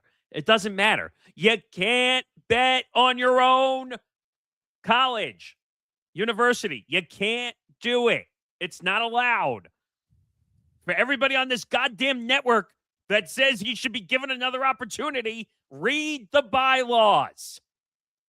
And stop saying that I'm full of SHIT when I work in college athletics. You signed the agreement when you come in to be a college athlete, right? Yes. And what does it say? Don't bet on your own university. Don't bet on other college sports. Let alone don't bet on it in general, including the pros. It's bad. All right, Nick, to hour 2 here, way past the top of the hour, though. But, Nick, a new twist, though, in the Marcellus Wiley case, as Anne-Marie Wiley, the prominent healthcare professional and former full-time cast member of Bravo's hit show, The Real Housewives of Beverly Hills, has filed for divorce from her husband, former NFL defensive end and sports media host Marcellus Wiley. Accompanying the immediate filing is a strict restraining order request wherein she documents a escalating horrific pattern of physical violence, sexual abuse, extreme verbal and emotional tirades, financial control of absolute power, and systematic psychological intimidation tactics exerted by the former FS1 co-host and also Sports Nation host on ESPN. Nick, Marcellus has spent his entire post-playing media career cultivating a highly vocal, independent platform discussing culture, personal responsibility, and sports business, but has also taken pride, though, in pot-shotting other media members for their own faults, too. Given the detailed and severe nature of these public court allegations, will independent digital platforms and mainstream networks be forced to permanently cut ties with this brand after what has come out recently? Well, he was doing his own YouTube show and branding. So now I know that there were some brands that were attached. I mean, he's an athlete or a former athlete. We see this all the time. But not that this is a similar example, but look what happened to Shannon Sharp. Correct. Where he potentially had $100 million deal on the table before McAfee was ever McAfee and got the deal with ESPN. There was a potential that Shannon Sharp's show was going to be that spot. Imagine how different ESPN would look right now if it was Shannon Sharp and not Pat McAfee. Yep. Now, the whole thing with Marcellus Wiley is nuts. It's, you scratch your head, and I sent you a story. I'm opening it up now. There's allegations of alleged rape and throwing full Coke bottle cans and stuff at her. And again, why am I saying allegedly? Because we don't have the full confirmation of this all. So, lesson to the wise, to young people who work in the media business: if you don't have a confirmation, please make sure you say the word allegedly. Oh, and yes, when we also know this too about the Twitter thread that he had too about his side of the story. We'll get to that, but just lesson to young people in broadcasting: make sure you say the word allegedly if you don't know, because you can get sued. We'll get back to this in just a second, though, but I just got a NHL notification, by the way. The bad luck keeps coming for the Chicago Blackhawks. Connor Bedard is out for 4 months after suffering a shoulder injury in preseason training camp. They're already back at preseason training camp? He was doing off-season drills and hurt his shoulder during the course of workouts, and he's out for 4 months. So it's the same shoulder he hurt last season where he missed, a chunk of the season. He's not going to be out till at least February or March for Chicago. That's rough. That is very much rough. But yeah, Nick, I mean, this whole story is just really have gotten a bit out of control. And, and I happen to, and I've met Marcellus a couple of times at one point. I met him when he was doing Sports Nation with Beadle and Kellerman in LA. Oh, I love that show. But also, I got to know Marcellus when he was a Charger. When I went to my one and only Charger training camp, like about 25 years ago. I forgot he was a Charger. Yeah, I mean, he was actually great for us at one point when he played for San Diego. But I got to meet him and obviously Junior Seau, and I met a young LaDainian Tomlinson. Marcellus cannot have been any more giving of his time, though, much like Junior Seau was. But again, Junior kind of set that benchmark about how you go about as being a player, and that you give your time back to the fan base and the community. And Marcellus was, I think, really much loved here when he was in town. But I also, though, Nick, and I hate to bring this up or say this, because, again, we can't say this until his time is done. But with what we know, though, Nick, about CTE, could this in a way begin to show the, show the symptoms of it? And by the way, Marcellus was also part of that 30 for 30 about Junior Seau's life, because he was one of the players in it. I mean, they talked to Marcellus, they talked to Fred McRae, they talked to Gary Plummer, they talked to Drew Brees, again, who all were teammates of Junior when they were in San Diego. And, just hearing all this is just like, man, this, and I hope it's not the case, though, but for me at least, because I lived through Junior Seau's death 14 years ago, this kind of begins, Nick, to like really, again, open my eyes. Like, what the hell is going on with these former players that they have all these problems when they finish their NFL playing career? And I will even say, Nick, that this stuff happens to when it comes to pro hockey. Look at Claude Lemieux, who passed, who killed himself 3 days after going to Montreal for a playoff game. I mean, here's the problem, though. Again, we won't know if he has CTE until he passes away, because that's the only way they find out. I'm surprised that we haven't developed technology yet to figure out how to test for CTE. Test the brain. Still alive, yes. Because maybe you would find a way to. Now, I don't think there's no cure for CTE right now currently, but people just assume, like, because they're acting out, that it's because they're being jerks. Maybe it's not. No, because I think, Nick, what the Seau documentary told me from Chris Nowitzki, I think is his name, who's a part of the BU CTE Center, is that eventually you begin having mood swings. You feel depressed. Jim McMahon, Nick, said that his whole career or his whole life after playing for the Bears, it felt like people were taking ice picks and just hitting him, just hitting his head, where now he has to go in and get these like precision done adjustments, like you would get your back cracked by a chiropractor. He goes to a specialized neurologist who they tap like the temple or your head, and it actually clears all the brain fluid back out of your, all the spinal fluid out of your head. Right, because the brain was knocked off kilter from playing. Where McMahon said it felt like somebody had flushed the toilet, where like all of it like leaves, and like his eyes would clear up, his speech would get better. And you know what McMahon does to keep himself healthy?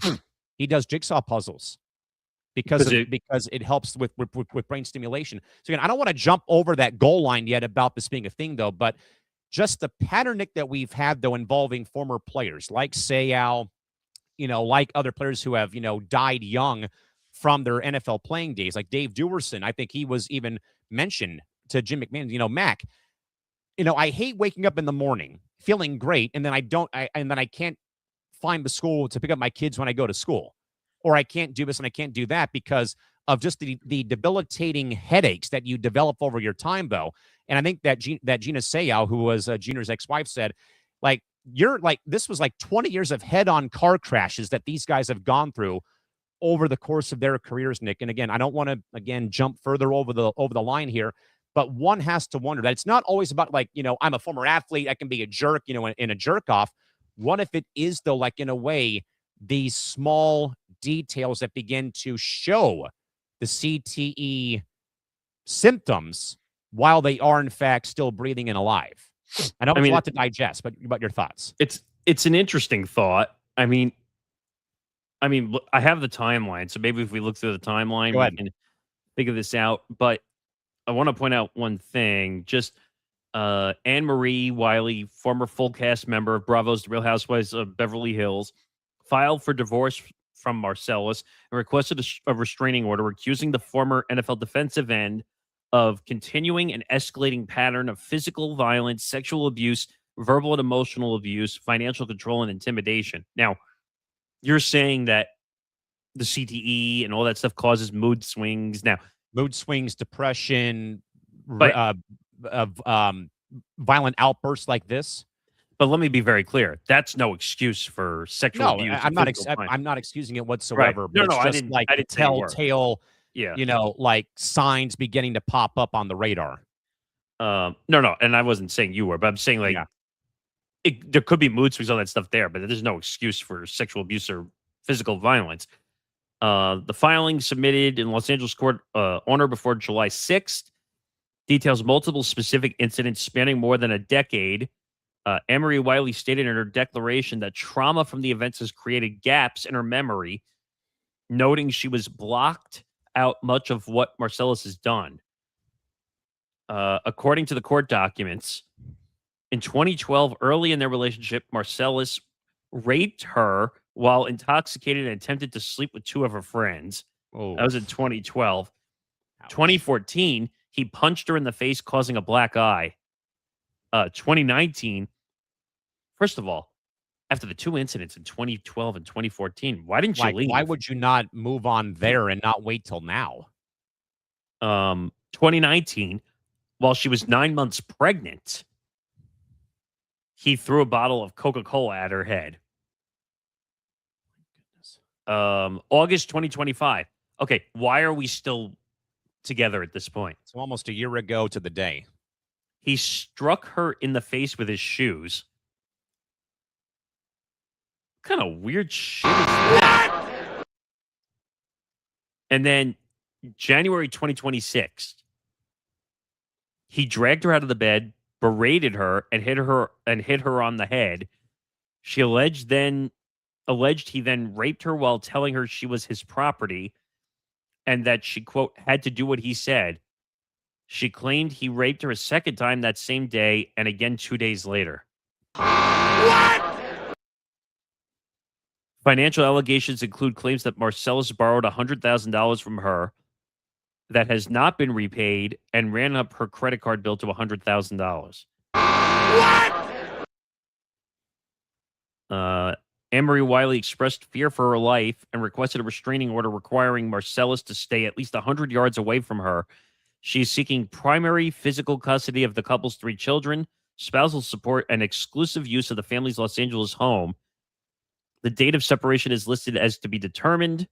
The couple married in 2014 and have been together for approximately 14 years. Sheesh. Wait a minute. So they were married in 2014, but there was an incident in 2012. Couples therapy, I bet you anything. No. I'm saying that the first incident I read to you was 2012 while they were dating.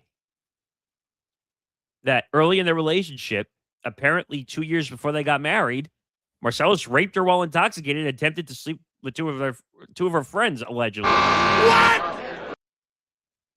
So, what the hell is that? Unbelievable. But again, this is all allegedly. We have no proof of it. Correct. So, yes. I know we'll get to it, Nick, here in a little bit, though, but there is an ESPN story that's been put out within the last hour. European lawmakers are now pushing for a FIFA ethics committee probe into Gianni Infantino after allowing Flo Balogun to play despite the red card, citing potential political interference from the Trump administration.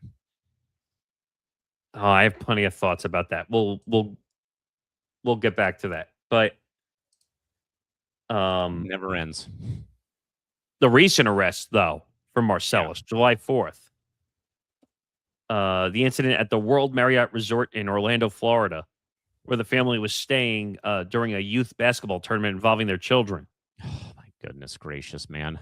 According to the report, Emery Wiley reported that Marcellus threatened to kill her and had sternly and intentionally poked her in the cheek with his finger the previous day, causing her fear and harm. She told deputies one of their children was present during or heard the argument. She reported no visible injuries and did not seek medical attention, but stated she planned to divorce him upon returning to California. Unbelievable. What the hell is going on? I don't know. I mean, I've tried to map out, things here in real time, but why not get out while you can before all this stuff happened? Like, get out years ago. This is crazy. And I'm trying to see where I had shared the tweet with you, didn't I? That he had put out. I can't find it at the moment, but I think I might be able to. Give me 1 second. Oh, wait. I think I found it. Yeah, divorce response. I don't want to go through this whole thing because it's long, but I love my children with everything I am. My highest priority has always been protecting them and preserving the relationship they have with both of their parents. Because of public allegations made against me by Anne Marie, I have been forced to respond with evidence rather than emotion. More importantly, I owe it to my children to truthfully document what they and I have endured. Goodness gracious. And apparently, there's a lot of weird things. Apparently he said, like, I have compiled videos, photographs, text messages, emails, other evidence, that records include evidence of Anne-Marie's repeatedly infidelity, including an affair with her pregnant friend's husband. Serious and damaging parental failures, a voodoo spell she cursed over my family. Yeah, this whole thing is just bizarre. Voodoo spells? Apparently. That's in quotes, too. Marcellus wrote it, saying that she was committing voodoo. I'm like, what? Okay. Like, this has entered Wacky Shack. It's called reaching for straws now. Like, I don't even know what to say anymore. Wow. But it says, long story short, the last sentence says, I'm prepared to address these allegations and related matters through the legal process and with evidence. My focus remains on my children, my integrity, and the truth. Thank you for understanding. Okay. There are some people that believe in voodoo. Personally, it's crazy, but I mean, what will it take for their? I mean, does anyone have any voodoo for the Padres to win a World Series? Well, before I die, or the Yankees not striking out 17 times in 2 games in a row? Yeah, well, Nick, from all things involving Wiley to all things with ownership, but this, Nick, is very much unforeseen. But Canadian Telecom's giant Rogers Communications has officially completed a historic buyout to seize total absolute ownership of the entire portfolio of Maple Leaf Sports and Entertainment, which puts Rogers in total control of the Maple Leafs, Raptors, Toronto FC, underneath one corporate roof. Simultaneously, though, Nick, with the mega merger, Rogers sent a brutal shockwave through the media landscape across Canada by completely shuttering Sportsnet 650 in Vancouver and now Sportsnet 960 in Calgary, with 4 other radio closures. Now, while Rogers will migrate Canuck radio broadcast onto alternative company signals, they have ceased producing radio broadcasts for the Calgary Flames, altering the entire regional sports landscape for Alberta hockey fans. So, Nick, when one single company owns both the multi-billion-dollar pro teams and the region's entire sports broadcasting infrastructure and chooses to completely kill off the local radio stations to preserve margins, is the regular traditional regional fan connection between being permanently sacrificed for better corporate efficiency by this move made yesterday? So people need to understand. You and I talked about this last night.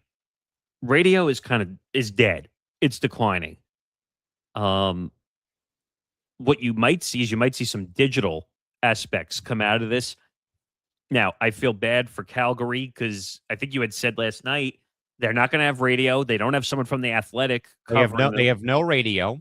They have no TSN analyst or TSN contributor and no athletic writers covering the Flames. That's a little bit despicable, considering there were for a franchise who plays in Alberta, but they've been overshadowed by the Oilers the last several years. But Calgary's had their runs, though. They've won a couple of. I think they won 2 championships at one point back in the late '80s, early '90s, and they're known for Jerome McGinley and and a lot of their legendary players, including Laney McDonald.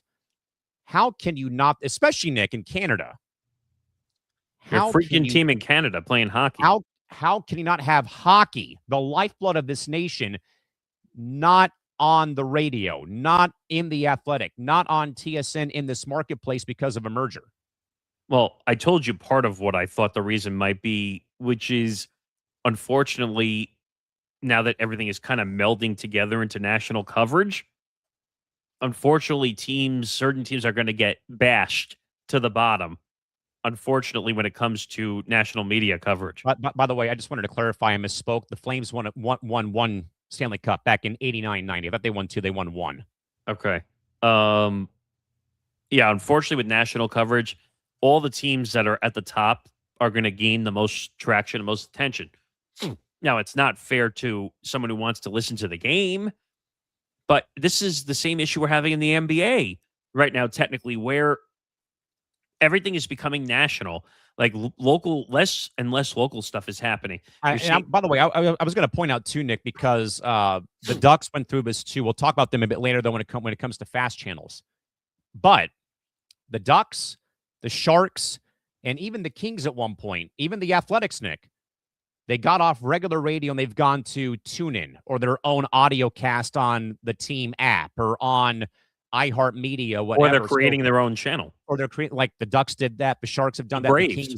The Braves, the Kings did that for a little bit at one point, but they're back, I think, on KABC out here in LA or on ESPN 710, I forget. But they also went off the radio. The Gulls have been off the radio for a while, but they're on the iHeartRadio app via their own 24/7 platform.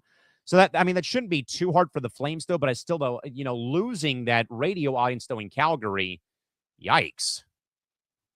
I mean, am I surprised by it fully? No. I mean, I just think it's one of those things where you have to look at the market size and the market share. Now, this whole thing with Rogers Communications, they already had owned the Blue Jays, I think the Raptors. They also had the naming rights to Rogers Center where the Blue Jays play. Is it even called that? I don't even think it's called that anymore. Rogers Center, yeah. Oh, it is still Rogers Center? Yeah.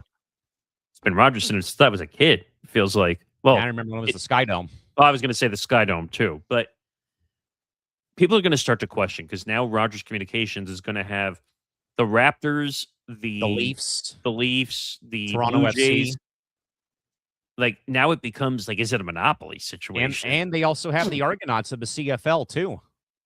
It's becoming like monopoly situation with Toronto Sports because now the communications company owns the teams. Yeah. How do you stop conflict issues from going on? That's the only thing. Now, maybe the laws are different in Canada than they are in the States because this is happening in Canada. Who knows? The one thing I want to add, too, is if you notice, like the Angels, and already owned the Angels radio station, right? Still does.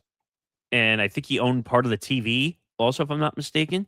They do now. They own 50% of what's now the Angels baseball TV network or something like that. It's called ABTV, I think. Yeah, and that's why Sam Blum got kicked off KLAA.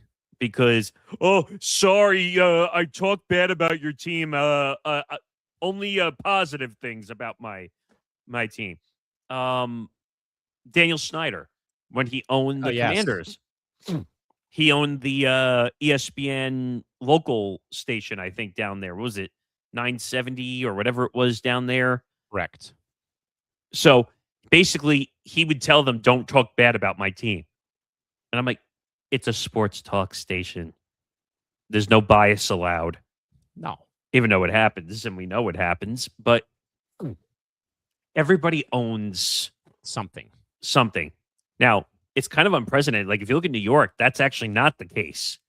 Yeah, because it's what? It's WFAN. It's the ESPN station. Then is there like another outlet for sports on the radio in New York?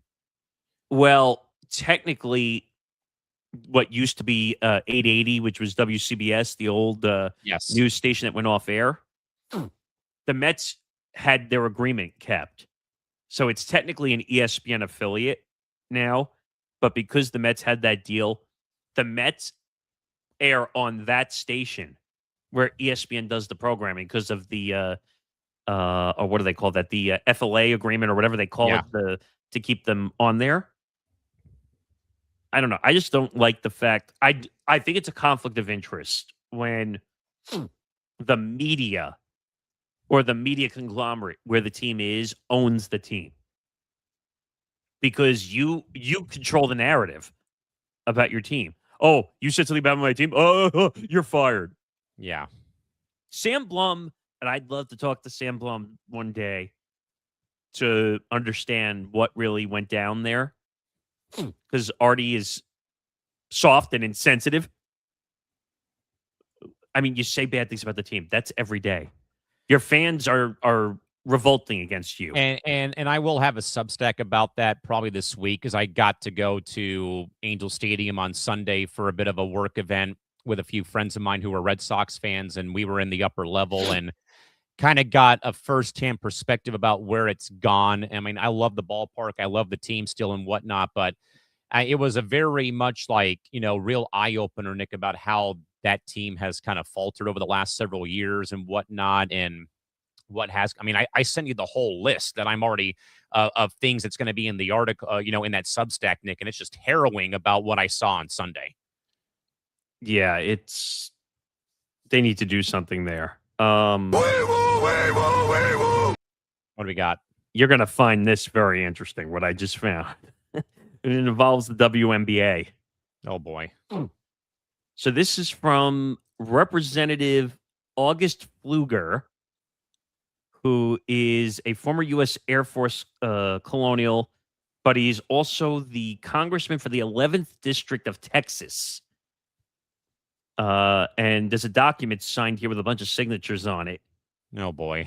And it says, I led my colleagues in demanding accountability from WNBA Commissioner Kathy Engelbert after multiple attacks against Caitlin Clark, a player who is transforming women's sports and inspiring a new generation of young girls to participate in athletics. I'm putting the league on notice that if it keeps letting the violent targeting slide, they could find themselves facing a DOJ and EEOC crackdown for violating federal civil rights laws. What? You're in Texas. Get your nose out of this business. That's wild. Why are you crossing state lines to inject yourself into this thing? I mean, is he wrong technically though? Not the federal laws thing. But is he wrong though that the attacks are bad? I mean, yeah, but not when you're worrying about a team in Indiana, not in Texas. You have to remember one thing though. The WNBA is across the US. So the attacks could happen anywhere. It's not just one place. I'm not saying what he's doing is right. But does that tell you how ridiculous the thing has come and how ridiculous the WNBA has handled this situation? That now you have congressmen getting involved, saying that they're going to file federal civil rights allegations against Kathy Engelbert and the W. It's not even about basketball anymore. I mean, it's like it's gotten to the point where it's just like, you're a turkey. Like, this whole thing is a mess. That you have congressmen from Texas filing civil rights allegations. Like, how are we supposed to react to this? It's nuts. All right, let's move on. So, Fox Sports draws historic numbers. 30 million viewers for the U.S. men's national team versus Belgium in a World Cup clash, even though they embarrassed themselves completely. In spite of the heartbreaking 4-1 knockout stage defeat on the pitch in Seattle on Monday night, Fox Sports secured a monumental corporate triumph. The network officially registered a staggering 30 million viewers for the U.S. versus Belgium match, officially certifying it as the single most watched soccer telecast in the U.S. television history, blowing past all previous World Cup metrics and proving the undeniable structural power of home soil soccer scheduling. Pulling 30 million viewers for a soccer game places the sport firmly in the upper echelon of prime NFL postseason viewership real estate. Does this historical audience peak fundamentally change how major networks will price corporate advertising packages for soccer rights over the next decade? I think, Nick, that this is all in wake of that the American population got behind the team in a way. And obviously it was not what we wanted, though, on Monday, as I said on Cranium, that I felt like it was a abject failure while you are making progress, re-sign Coach Pochettino, tweak the roster a little bit and start playing tougher competition when you get a chance to play before leading up to a tournament. Stop playing, Paraguay and rollover teams. Again, can you agree with me, Nick? As I said on Tuesday, the U.S. men's national team reminds you of that fringe top 25 college football and basketball team who can beat up on, team 24 or team 26. But when you put them in against the big bad wolves, though, like a Belgium, like in Argentina, or team 1, team 2, team 5, team 10, they're going to get their ass kicked. Yeah, I mean, they were never going to win the World Cup. Belgium and Argentina are far better built teams than France, Spain, even Morocco, England, Norway. Yeah, so they were never going to win that. And don't get me wrong, they had to get lucky quite a few times to survive in the World Cup. But the reason, and you might disagree with me slightly, but the reason they had 30 million viewers is because of all this drama anticipation that happened hours before the match. I think even without the drama, they still would have shattered records, I think. I don't know if they would have gotten 30 million. They would have had, I don't know, 20, 25. But I think everyone was more tuning in to see if Balogun was going to play. If anything, that this proves that soccer does have a place in the American sports ecosystem. And I wrote that into Nick and Zan on Tuesday on ETB Sports that, time for us, or for the casual sports fan out there to throw away the crutches about, okay, I did my time watching soccer. I'll see you again in 2030. That's not how this sport grows in this country. How this sport grows. And I know that we can talk about, that youth soccer is broken with, the $3,000 pay-to-play model. I get that. Go ask Landon Donovan about that. Which Landon Donovan already talked about that. We talked about that last week. But how does a game, though, Nick, like soccer and hockey grow in this country? It's when people on this network go and support your local teams. Go and support the Wave. Go and support SDFC. Go support college programs. Go support USL teams. If you live in a market that has a team, at least give it a try. But that is how this sport, Nick, can only go up from here, is that people go and support their local teams, because that's how hockey gains traction. That's how soccer gains traction. And, I'm tired of hearing the BS, excuse. Okay, I watch for 4 to 5 games. I'll see you again in 4 years. No, you know what you do?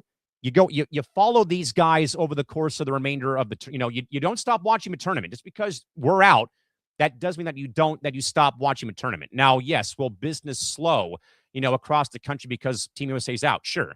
But that still, though, Nick, is where I will come from on this, as one of the soccer supporters on this network, with my time with the Wave and with SDFC and my own time announcing college soccer and international and indoor soccer and my 3 championship rings won in 11 years. This sport only can go up if the general population goes and supports teams that are in their marketplaces, like in San Diego, like in New York, like Chicago. That is how this game will of how this sport goes up. I know about the youth soccer pipeline. I get that. But we need to back this sport, whether or not that you find the game boring or lackluster, or I only care when it's the World Cup, though. No, Gotham deserves your support. The Red Bulls deserve your support. NYCFC deserves your support. The Fire deserve your support. The Stars do. All the clubs that are making up the soccer ecosystem here in America, they deserve your support. Even if it's not Team USA playing, this is the only way, Nick, that this sport can go up and get more eyeballs on it. And I think, though, Nick, that even with the loss, I thought that Team USA players handled it with grace, saying, hey, We let you down. We get that. But we hope that we inspired this nation to finally get behind this sport. We know it's a foreign game and it's boring and lackluster and that people don't really care for the product, but that we hope that we made you proud. I think that these numbers, I know with all the circus going on involving, Trump and Infantino, put that aside. This number does say volumes, though, even with the controversy. This sport has a seat at the table that this sport has a seat at the table for the American sports fan, regardless of what people might think. Yeah, I mean, soccer can be a fun sport. Like if you take it on from a young age. I mean, I played soccer at a young age. The problem with soccer sometimes is I think it becomes too competitive at a young age. And like the parents are aggressively too much involved, and it takes some of the fun out of just playing soccer as a kid. Oh yeah. And I just saw a tweet from Landon Donovan saying like kids are quitting at like here. Landon Donovan says that millions of kids are falling out of love with soccer, quote, quitting at 13 or 14 because they don't want to deal with their parents yelling or the coaches or the pressure. And that's not good for the sport. And Emma Hayes, who was the head coach of the women's national team, who still, by the way, they have to still qualify for the World Cup next year, believe it or not. But even, Nick, Emma Hayes joined Julie Foudy and Abby Wambach, two of the greatest players of all time in American soccer history, men's or women's. And Emma, who, again, has come from England to lead the national team for the women, she said that the problem, though, on the female side, coaches aren't equipped to handle players at a young age going through puberty, going through life. Their life and their period cycles. And Emma said, I had my period happen during a game. I was locked, I locked myself in the toilet and I was like, terrified. Like, how do I tell my parents that I had this happen to me during the game? That she even said more females have to become coaches for female teams to handle stuff like this. Yeah. That we need to have more role models and stuff, which I think that the national team has done a great job of that. Because, I mean, I'll tell you what, Nick, when I went to the Wave game on Saturday, against Gotham, against your, they claim New Jersey and New York at the same time, as I love to rib you about that. But I saw, but the beauty of those games, Nick, is all the little girls that I see in the stands that wear Wave jerseys, they wear Team USA jerseys, they may get photos taken with the players. That's what we need to have happen in this, in this day and age, Nick, is stuff like this, stuff like that. But I also, again, Nick, just want to, say clear as day, your support for soccer in this country doesn't stop now that Team USA is out of the running. Pick up a new team to bandwagon for a couple of more weeks, but also more importantly, go and, again, support your teams, though, that you have in your marketplace. Like, go and support San Diego. Go and support LA. Go support Chicago. Don't make this a 4-year odyssey where you claim to watch, you get involved and invested with the sport, and then, okay, I don't get the sport, I don't care anymore, and I'm done. Like, again, I always tell people, go in with an open mind and expand your horizons. That's where, and I tell that people, Nick, all the time to people that want to get in this industry. I tell them, you can't focus on one sport. You can't be all about the NFL, baseball, whatever. You've got to learn other things. You have to learn other things, and I don't want to do this, for an ABS challenge. That's why I've been successful for 18 years, because I've not been all about hockey or all about soccer. I've done baseball, basketball, football, hockey, soccer, lacrosse, volleyball, swim and dive, tennis, you name it. I can go all the way down the list. I've done rugby, for God's sakes. That you only can improve yourself, though, that sports that aren't on your radar deserve your support, whether you understand what the hell is going on or not. I mean, the thing I will say is, just for the ratings' sake, I'm sure that it did help slightly because people were tuned in. Because Balogun's the best player on the team. He is the best player. And like I said, I don't want to get into the whole rigmarole of it. I just want to talk about from a media standpoint here that Trump getting involved destroyed the whole media circle, causing a circus. And that led to all the speculation and FIFA having to put out a statement and where they claim that they were investigating it before Trump got involved, which I don't believe, which I think that message made them look worse from a media perspective. Yes. And to be honest, if they just used VAR correctly, then this wouldn't have been an issue. I heard a funny statement on the radio earlier when I was coming home from the gym that they said the refs know the rules, but they don't know the game. Correct. And I said, wow. Like, I had to sit there and think about it for a second. And I said, they're trained on the rules, but they don't necessarily know, like, the game flow or the game. So if they understood the game flow, they would realize when they went to look back at the VAR, they would have realized that wasn't on purpose. Correct. But the VAR effed them up. Now, should Trump have said anything? No. No. Nick, you're un-American. What do you mean you don't want Trump getting involved? No, I did not want Trump getting involved. Especially now if this ESPN.com story about there being a code of ethics violation by Infantino regarding the political interference. Yeah. It's a bad situation. And on top of it, you didn't win. You didn't win. Do you have a follow-up to the story? No, I'm about to get really irritated about the Jets. No.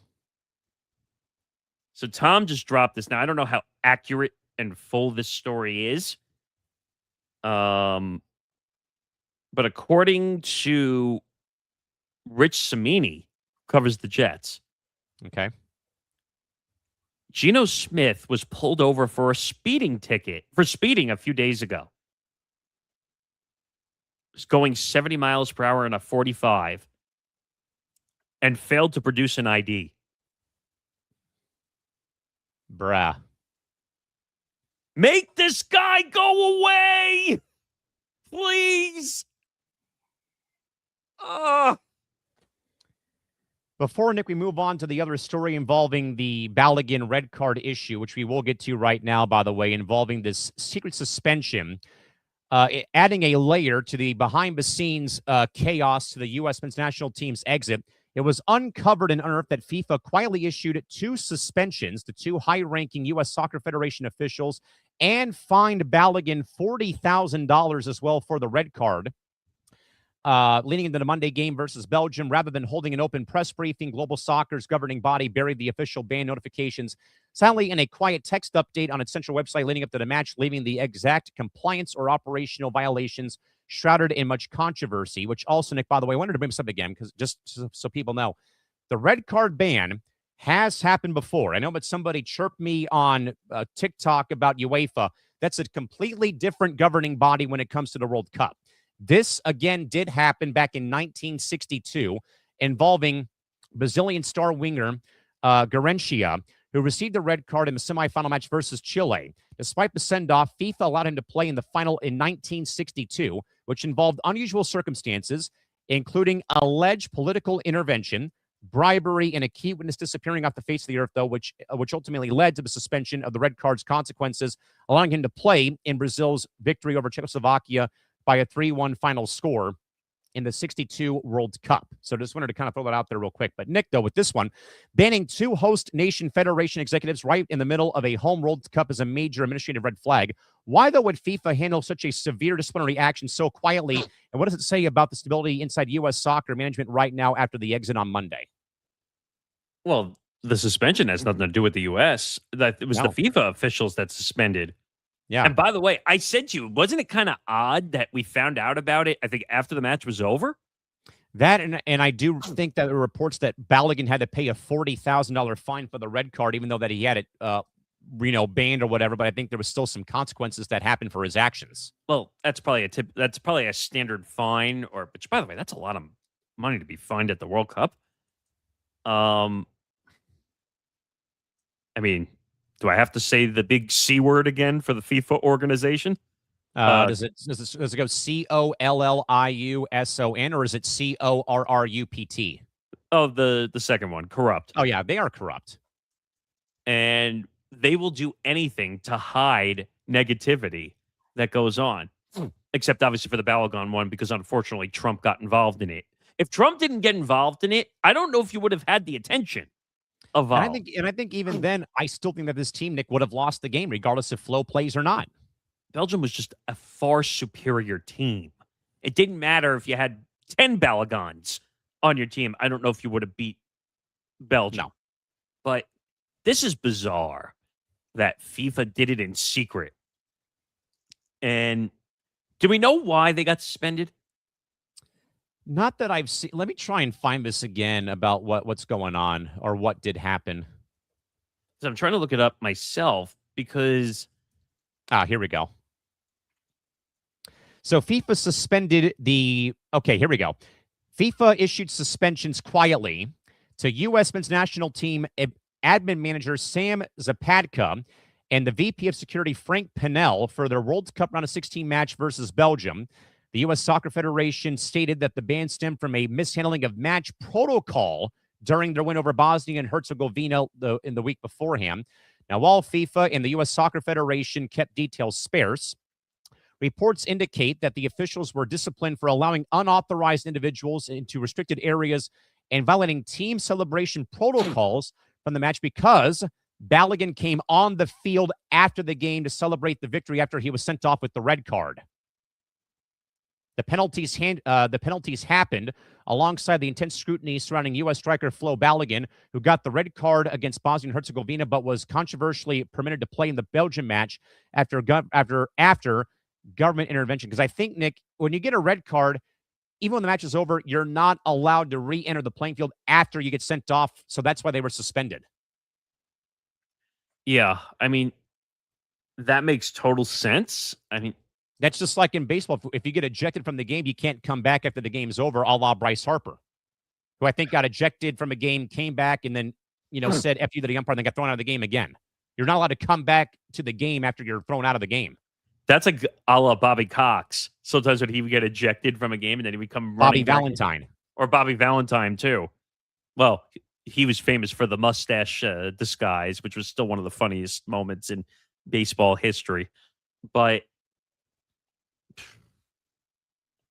I mean, if you broke the rules, you broke the rules, right? I mean, simple as that. So, but why did you do it in secret? That's what I don't get. I think that needed to be public information. I mean, I don't care if it's only this or if it's that, whatever. You still need to make that public knowledge. Yeah, I don't know what to tell you on this, but I think this kind of stems from all the stuff going on with Balogun and all the political tension, which I hate to say this, people are going to get mad, but unfortunately there is politicking involved in FIFA.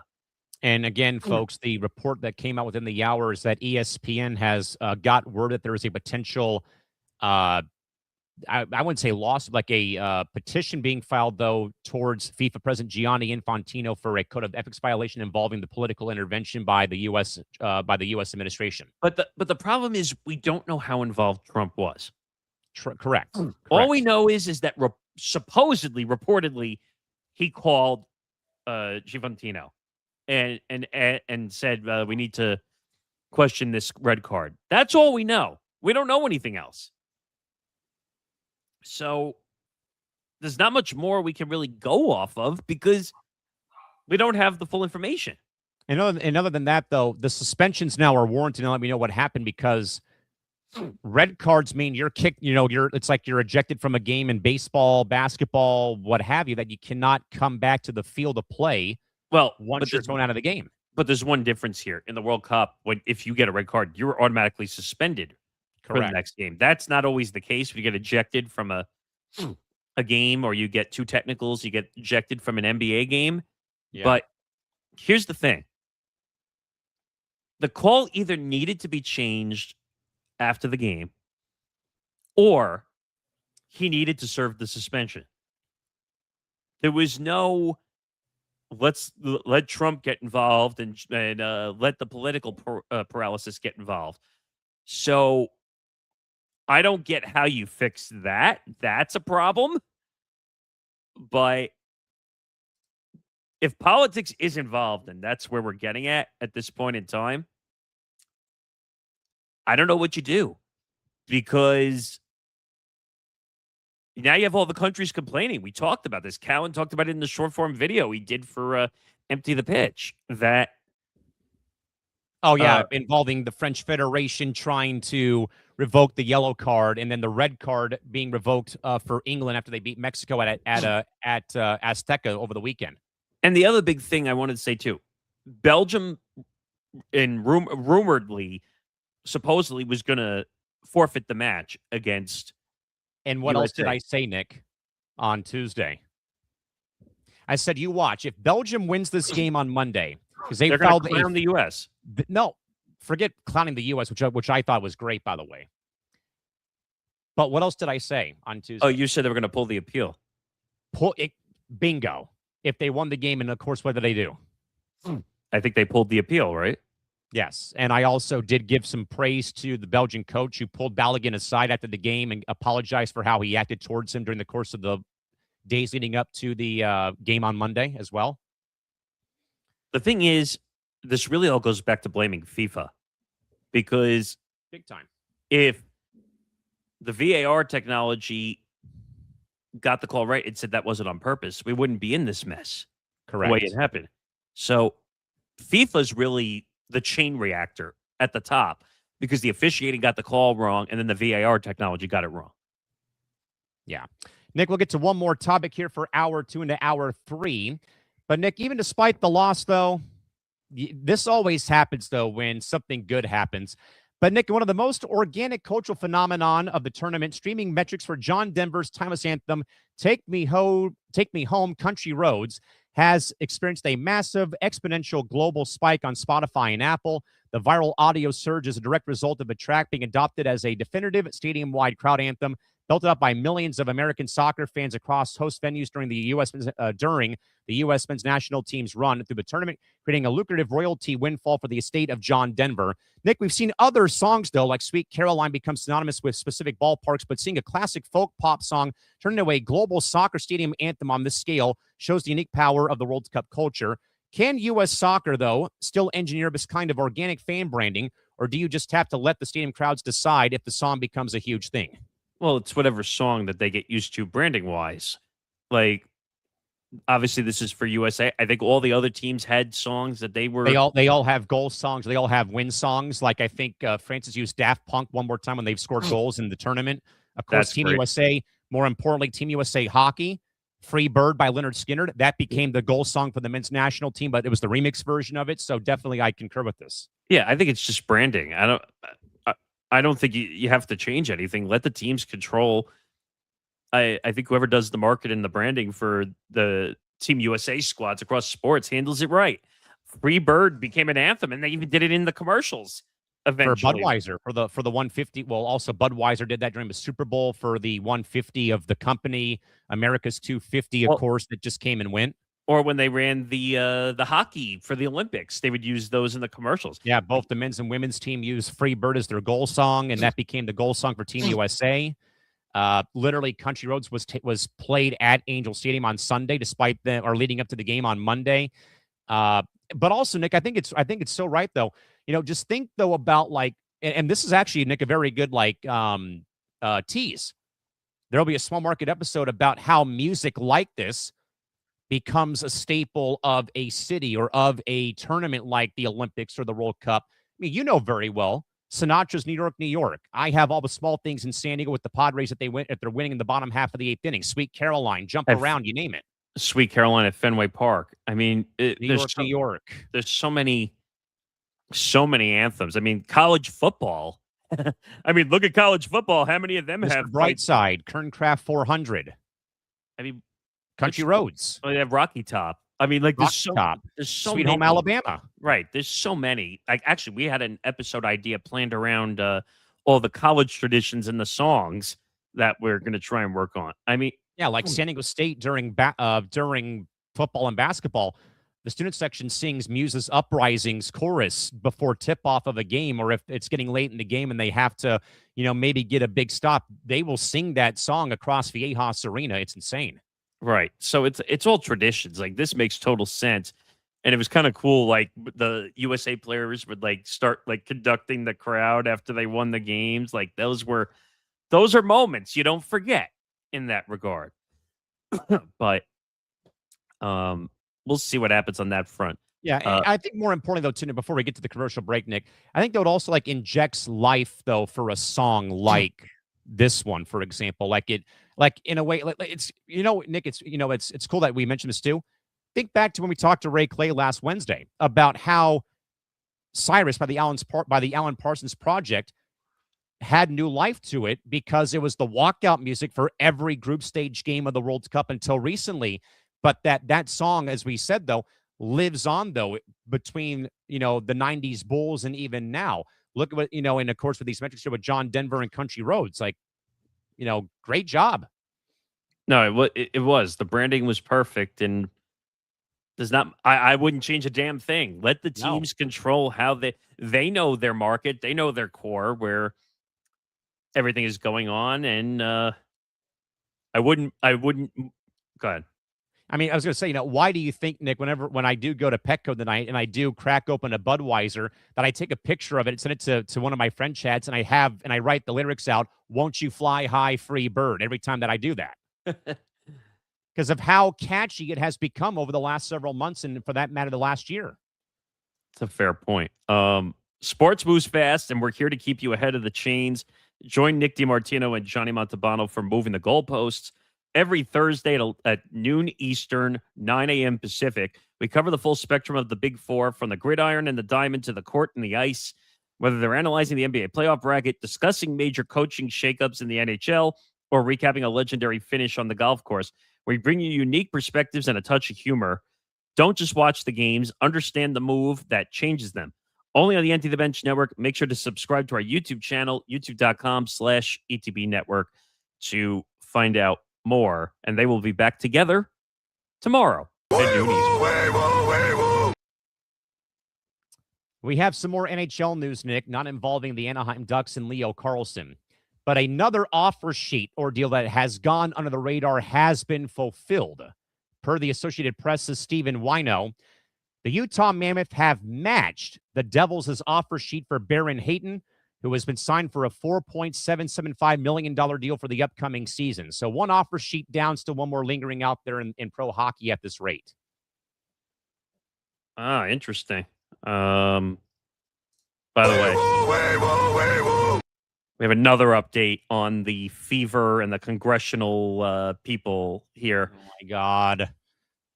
It's now because a bunch of congressmen and women are getting involved in making statements. Oh, boy. This is almost in a way, real quick, like how a lot of them signed a bill about the CBA negotiations happening, too, over the last year. Yes. So this statement this is the fever statement on the letter members of Congress. Oh, boy. On the letter members of Congress sent Kathy Engelbert about the physicality in the league. Quote, "Our organization nor Caitlin have had any interaction with anyone in this congressional group, and we were unaware of their letter. We have been clear in our public comments and in our ongoing dialogue with the league about the priority of player safety. Our players and our fans know where we stand on these issues, and we will continue to stick up for our team and a standard of excellence across the league." This is getting crazy. I mean, just fix the damn problem. Has it gotten that bad to the point where Congress had to get involved? When they shouldn't be. They have bigger fish to fry right now in this country. But does that tell you also how bad Kathy Engelbert is running her league? And we said that last week. I said that on Cranium last Tuesday. I mean, if Congress is getting involved, you must look like a real asshole right now. Mm-hmm. Do you really think I believe, though, that the Fever had no idea about the Congress letter? Unreal. You don't believe that, right? No. They had to have known. Oh, yeah. That's not something that just flies under the radar. Oh, it is the Indiana Fever who kicked people like Scott Agnes to the curb after verifying injury information before game time. So you're willing to kick media people to the curb, but when a Congress letter comes out, you act like you have no idea that it's there. We'll move on, Nick, to the NWSL, where the New Jersey, New York, Gotham FC have officially announced their intentions to move operations out of New Jersey to New York City inside the future home of the Pigeons, a.k.a. New York City FC of MLS, at a 25,000-seat stadium. that is sponsored by Etihad Airlines. The long-term move directly aligns with recent public complaints from Gotham star Midge Purce, who told front office sports that the NWSL systematically lacks the world-class weather-controlled facilities necessary to legitimately support elite pro athletes playing in freezing, unpredictable northeastern marketplaces, and also, Nick, involving, as we have long said, though, away from MLS, that the NWSL will not move the calendar to the current model of August till May. So, Nick, with Gotham leaving New Jersey for a brand new stadium in Queens, New York, does the move, though, into the stadium primarily anchored by the Pigeons of NYCFC put Gotham back into a secondary tenant situation or a definitive blueprint for the urban NWSL growth that we've seen, though, involving 2 new clubs in Boston and Denver, and then Columbus and Atlanta coming in 3 years or 2 years? This has nothing to do with the weather situation, the weather issue, does it? No. Or is that a different story generally? No, Midge made some comments before the team made the move that came back to the limelight regarding about the situation involving the weather in certain marketplaces across the league.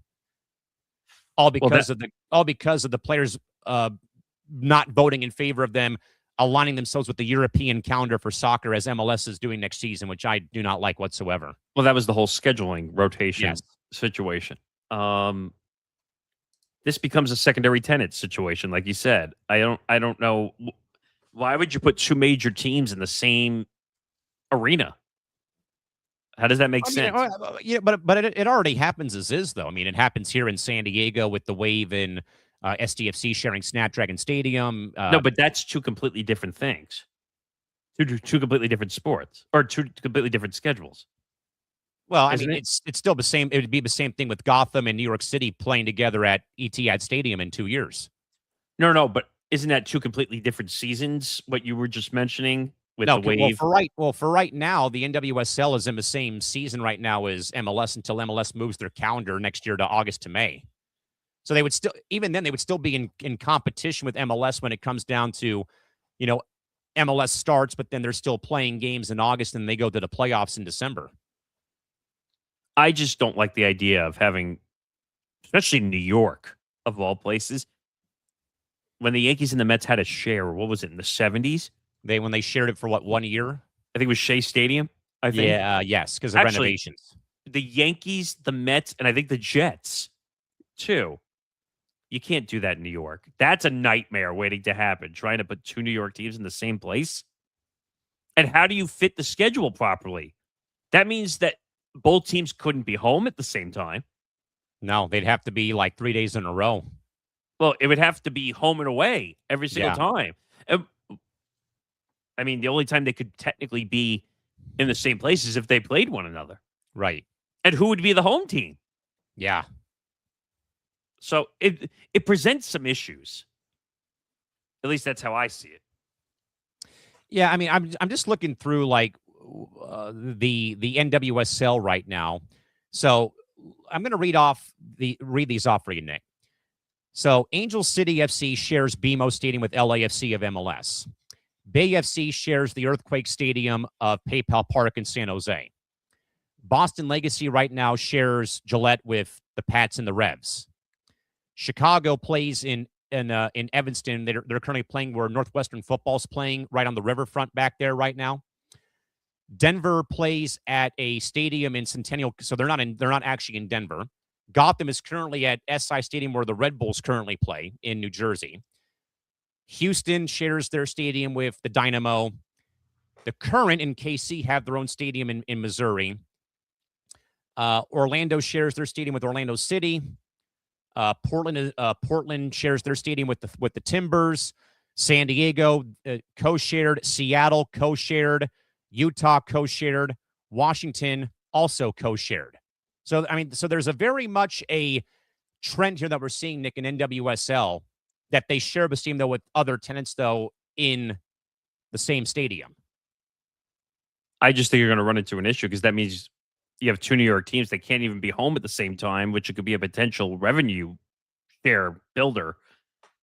That means both those teams are going to have to be home and away every single time unless they're playing one another. So precisely, I do think that's a massive issue. By the way,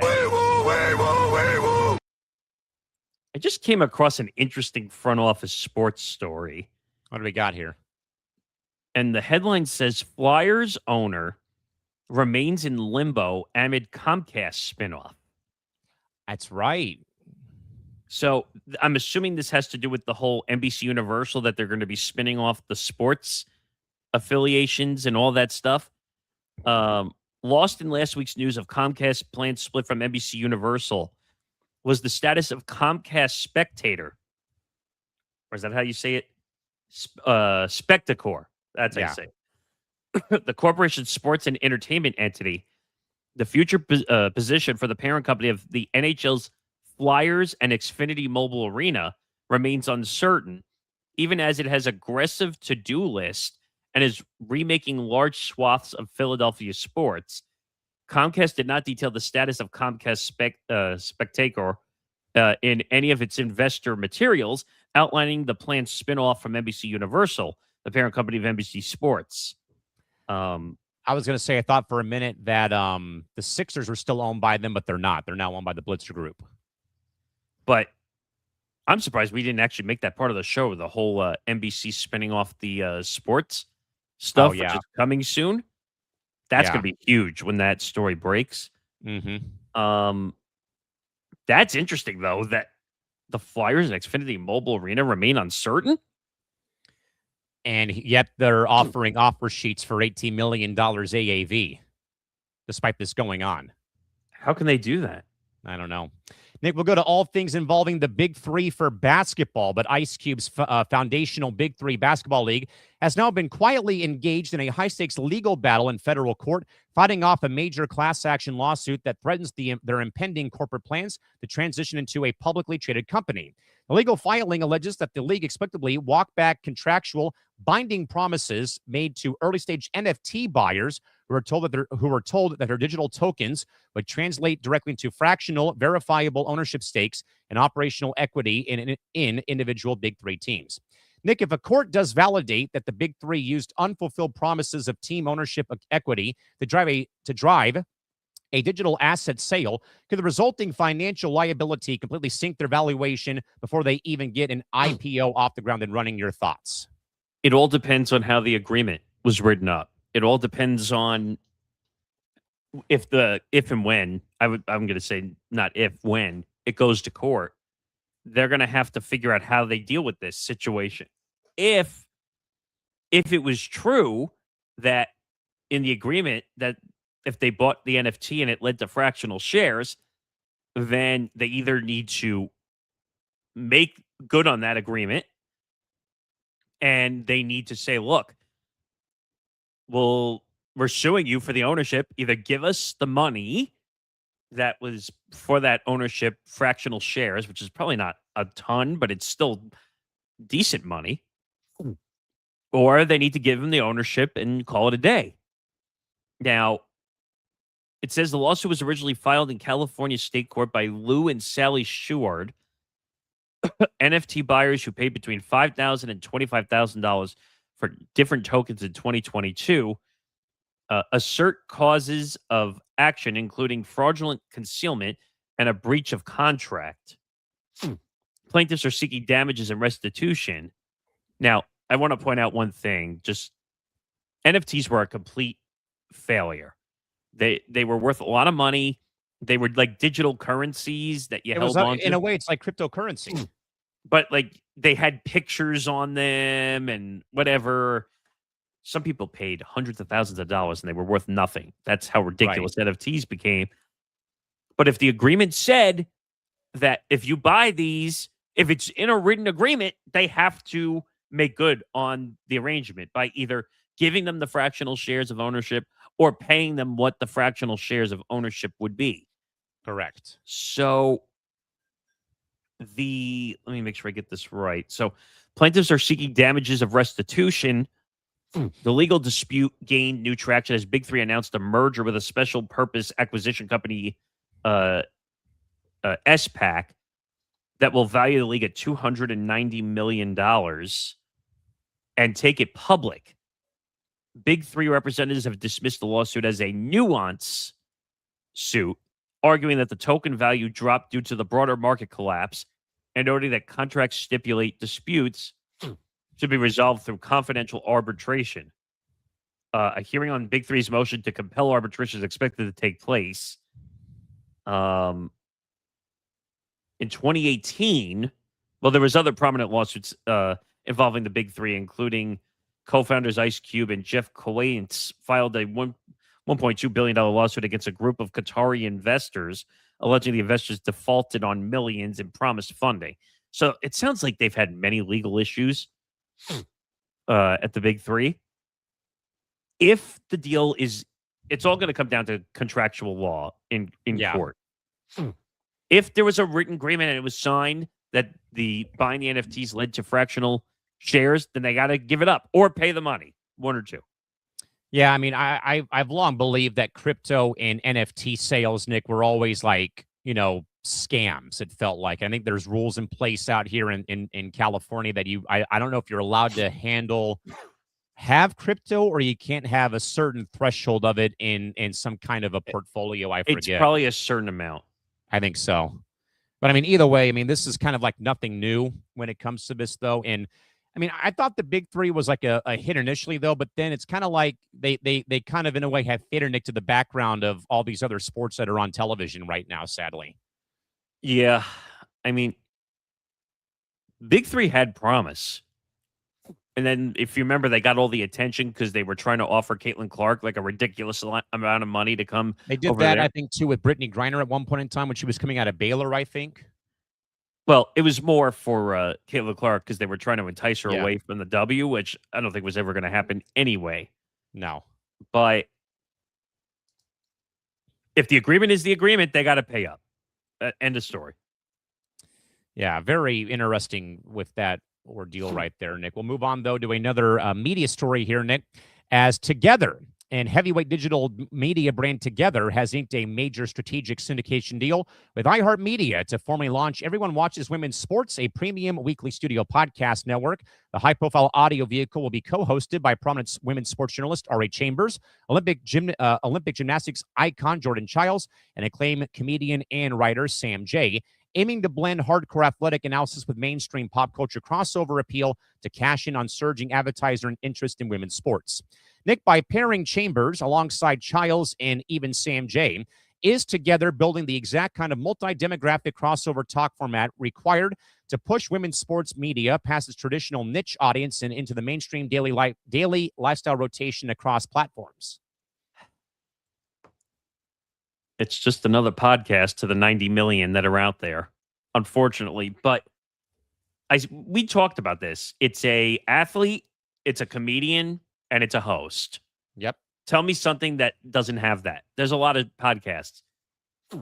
You could take any comedian, any athlete. I'm not saying it would work the same way. Let me be clear about that.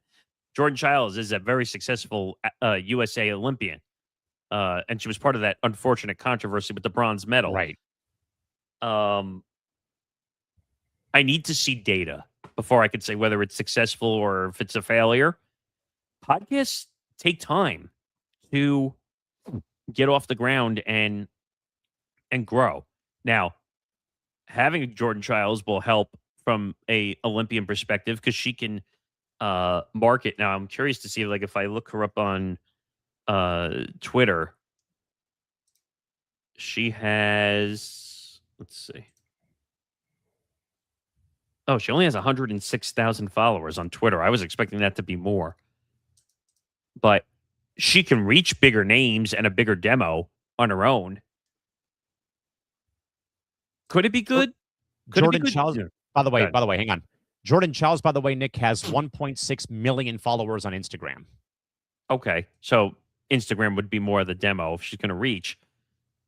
But she can also reach bigger names. And the big thing when you have bigger names is you can reach the sponsors that are needed to make the show run. So it's all about business first. And then once you have the proper sponsor revenue, then you could grow the show. But you need the audience for the sponsors to continue to pay. Right. So give it a couple months. We can look back on it and see if it's still around after a few months, then you'll know it's successful. If it's gone, you'll know it wasn't successful. Yeah, I agree. I mean, I've known R.A. Chambers, though, for the last several years when I was doing my WNBA podcast between 2013 and 2017, roughly around that time frame. I got to meet her at the All-Star game in Minneapolis in 2018. Very great person, former NC State cheerleader, and I think a gymnast while she was at NC State. Has made her rounds to every women's sporting event out there alongside the NWSL, WNBA, you name it. Of course, Jordan Childs again, Team USA gymnast, though. I don't know too much about Sam J. I mean, I think that this will have to take time to grow, Nick, because you said this doesn't happen overnight, though. But I applaud Together, by the way, who, for those that don't know, this was the media company founded by Alex Morgan that, Nick, made the Everyone Watches Women's Sports T-shirt famous across the board in the merchandise. Yeah. I mean, could it be very successful? Yeah, but it's too soon to say whether it's going to be successful. Like, now, it helps that they have a brand in iHeartMedia that's behind it. That helps. You said this production company was originally run by Sue Bird and Megan Rapinoe? Yeah, Megan Rapinoe and Bird had a show on there before they went their separate ways. And then I think Alex Morgan's done some stuff on there, what have you, vice versa. So having iHeartMedia will definitely help because they'll brand it and help it grow. So it should, if I'm not mistaken, they have hundreds of thousands, millions of people that their target demos. And heck, if they really wanted to, they could put it on iHeart stations if they wanted to, or make it part of Premier's network of podcasts. There's so many things they could do.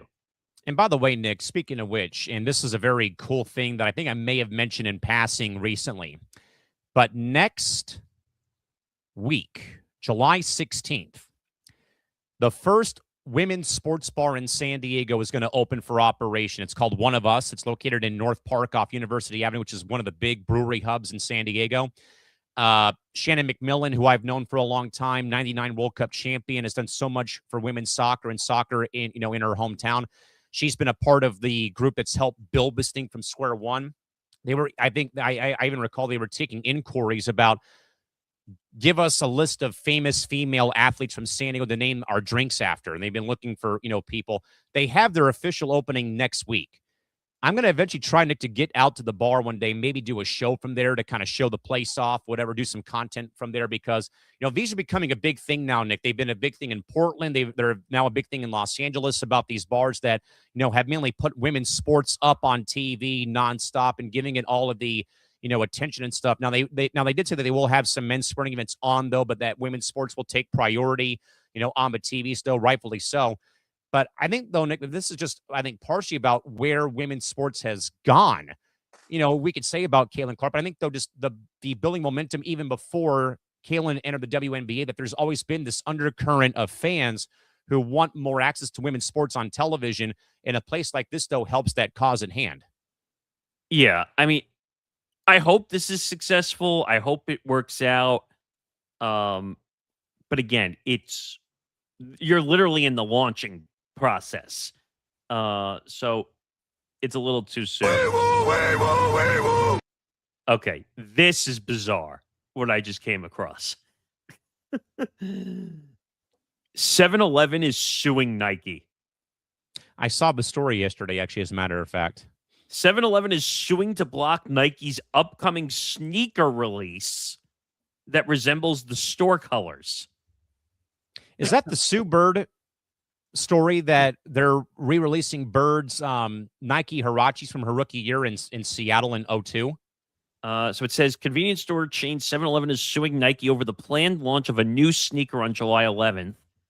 A date celebrated by the chain is 7-Eleven Day. Oh. That features a colorway, quote, in the chain's signature colors of red, orange, and green. The launch of Nike's new Air Max 95 is slated to release Saturday at 7-Eleven is, quote, seeking to block the release, alleging the design infringes on its trademarked branding. In a federal lawsuit filed last week in Dallas, 7-Eleven claims that Nike's use of its color scheme, which the company says dates back more than 40 years, could cause confusion among consumers who may assume a connection between the two companies. Are you kidding me? Oh, please, really? This is Wait. about as bad. This is about as bad as the Yeti Cooler Company not allowing the Utah Hockey Club to name themselves the Yeti, for God's sakes. But wait a minute. What, now we're filing copyright infringement over color schemes? Come on. Wait a minute. So what was the color scheme again? Red, orange, green. So you're telling me I can't take my our ETB network logo and from the red and the blue and turn it red, orange, or green? You're telling me I'm going to get a copyright infringement lawsuit from 7-Eleven? Give me a break. Are you freaking kidding me? Like, That's terrible. The company is asking the court to block Nike from marketing and selling the Air Max 95 and to award damages. What? 7-Eleven made it clear in the lawsuit that it has no connection to Nike's latest sneaker and does not want consumers to believe otherwise. Yeah, because if I'm a Nike consumer, I'm definitely thinking about 7-Eleven. Right? Whose fault is that? Those two don't even go together. No, it's a damn convenience store and a shoe company. And it Whose says fault is that? 7-Eleven. They're asking the court to order the recall and destruction of the sneaker line and award Nike's profits from sales of the shoe to 7-Eleven and award damages and permanently block Nike from marketing or selling the footwear. All over a color scheme. Are you kidding me? Really? Exactly. So then that should mean that 7-Eleven should sue the University of Miami Hurricanes for using the same color palette. Ah, you're right. They don't use red, but they do use orange and green and white. Wait, now I'm looking up companies that use color schemes of, what was it? Red, orange, and green? What? Is that what it was? Yes. All right, let's see. Texaco. Okay. That's the petroleum brand company. Yes. Turnabout? What's that? Turnabout is fair play with this whole thing. Oh. Regarding that, now they're going to go and sue the Miami Hurricanes for using their color palette. MasterCard. Yes. Yeah, good luck suing MasterCard. You're not going to win that one. What? This is crazy. You're going to sue over a freaking color scheme. Give me a break. Ugh. All right, Nick, you make enough money. All right, Nick, we'll get to one last thing here before we get to press clippings, and this is all you, sir, about fast channels. Okay, so the reason this came, this is not like a news story or a media story, money story. Why were we talking about it, though? I'm trying to remember. Because you brought it up on ETB Sports on Tuesday. I know, but I'm trying to remember why I even got to fast channels. But my point was ETB fast channel. Well, yes, but fast channels are in. Oh, we were talking about the Victory Plus thing for some reason. Yes, but why? Because it's a fast channel. But I'm just trying to remember how I made that connection. Anyway, so fast channels are huge, and I just want to look up because I can't remember what it stands for. Okay, free ad-supported streaming TV. Shouldn't it be fast? If that's what because it's two S's technically in there. Anyway, so what's interesting about this in the business? Oh, we were talking about paywalls. Yes, because of Netflix with the World Cup. Because I was getting fed up with all the paywalls and streaming and the World Cup. The Women's World Cup in 2027 is heading. I think the whole thing is going to be behind Netflix. Is paywall, if I'm not mistaken. Why not just go to fast channels? And fast channels are great because it refers to internet-delivered streaming service that provides 24/7 linear programming and video on demand without requiring a monthly subscription. Instead of charging a fee, these platforms generate revenue by playing advertisements, meaning you have market deals, brand deals, during scheduled commercial breaks, which are like traditional television. The fast channels are great. Like you brought up Victory Plus. where they have the Ducks and I think the Rangers, are the Texas Rangers. I just pulled it up. So they have the Ducks and the Dallas Stars for the NHL because they both lost their local TV deals. They also absorbed the Rangers in 2025, but they are behind the paywall for a subscription fee, unlike the Ducks and Stars, where I made the mention that in San Diego, the games air for free because you're within the LA DMA or the market for the games on television. Same with the Dallas Stars being for free. The Rangers do charge a subscription-based price. They also have deals with the NWSL, the WNBA, Texas high school football in Texas.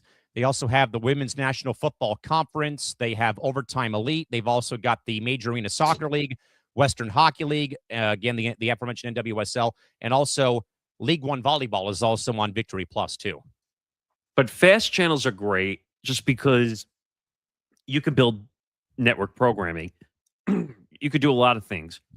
You could take extra programming and build it into a 24/7 weekly block. Maybe some stuff, like for instance, if we had extra stuff, we could put it on there. As like, even though we would put it behind our YouTube wall, which we're talking about at 3,000 hours, it's just another way. Look at Jim Rome, who now has Fast Channel, and it supports a lot of different avenues, like the Roku channel, Samsung TV Plus, LG channels, Vizio Watch channels, Tubi TV, Pluto TV, Zumo TV. There's a lot of different digital platforms that you wouldn't reach if you didn't have fast channels, right? In that regard.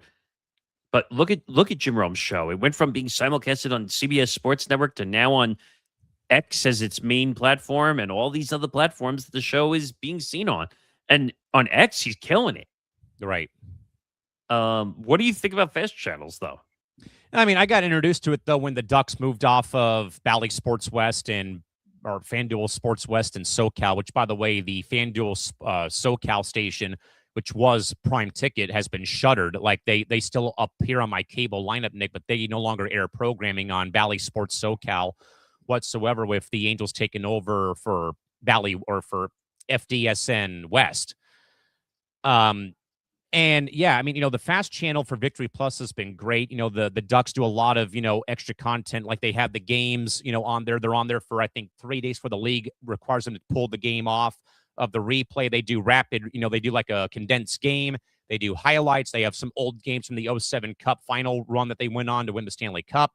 But they also do a lot of other nuances. Like they will re-air the pregame show from KCOP or KTTV 11. When that happens, they will also get around but they also do a lot of behind the curtain stuff, like DJ Jojo, their DJ, who I happen to know. His audio podcast is also in video form, where he brings in guests that will talk about their careers. Alexis Downey from the radio, like the radio feed now morphs into Victory Plus content in video form and stuff of that nature. And it's like very, very cool how the station has just taken where it went from just hockey. Now the Rangers are involved, though, on Victory Plus behind the paywall. Then you got all these other, like niche leagues, again, like the NWSL, LOV volleyball. You've got the Major Arena Soccer League, the WHL, high school football, big thing in Texas, that they now have built a very nice portfolio. And they also will do like weekly weekly shows, Nick, where like the content of, like, say the Ducks go watch the Clippers play at Intuit Dome. They will have like a full-fledged like package, made of that content from social media and put that on TV. And again, podcast content, game broadcast, of course. So, fast channels, Nick, I think are the right way to go up, because it might be a bit of a hassle, but at least if this has been done free, though, for both Ducks fans and Stars fans too, when it comes to where they're at. I think it's the way of the future, because again, you don't have to pay for it. It's ad supported. That's why it's called the fast channel. You know what? I think sometimes people lose track of, why do I have all these ads? Well, because you're not paying for it. Well, not just that, though, but it's also the same ads, and they might get redundant, though. But, Nick, when I sit through a Ducks game on Victory Plus, I know what ads I'll get. Honda, sponsor of the league and of the arena. Disneyland, sponsor of the team and one-time owner of the Ducks. You'll get like a Kalshi ad or Underdog ad, sadly, because it's just where the nature of the business is. You'll get, fast food ads, it's like watching regular television. But also, what they do, Nick, there's a little teeny tiny clock in the top left corner that shows you how long until the game or until the commercial break's over with now. Yeah, they do that in Netflix. They do that in Peacock.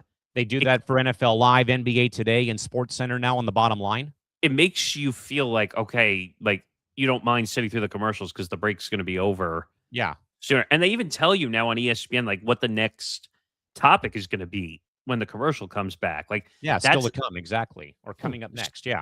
So, but people need to understand for a fast channel that you're not paying for the content.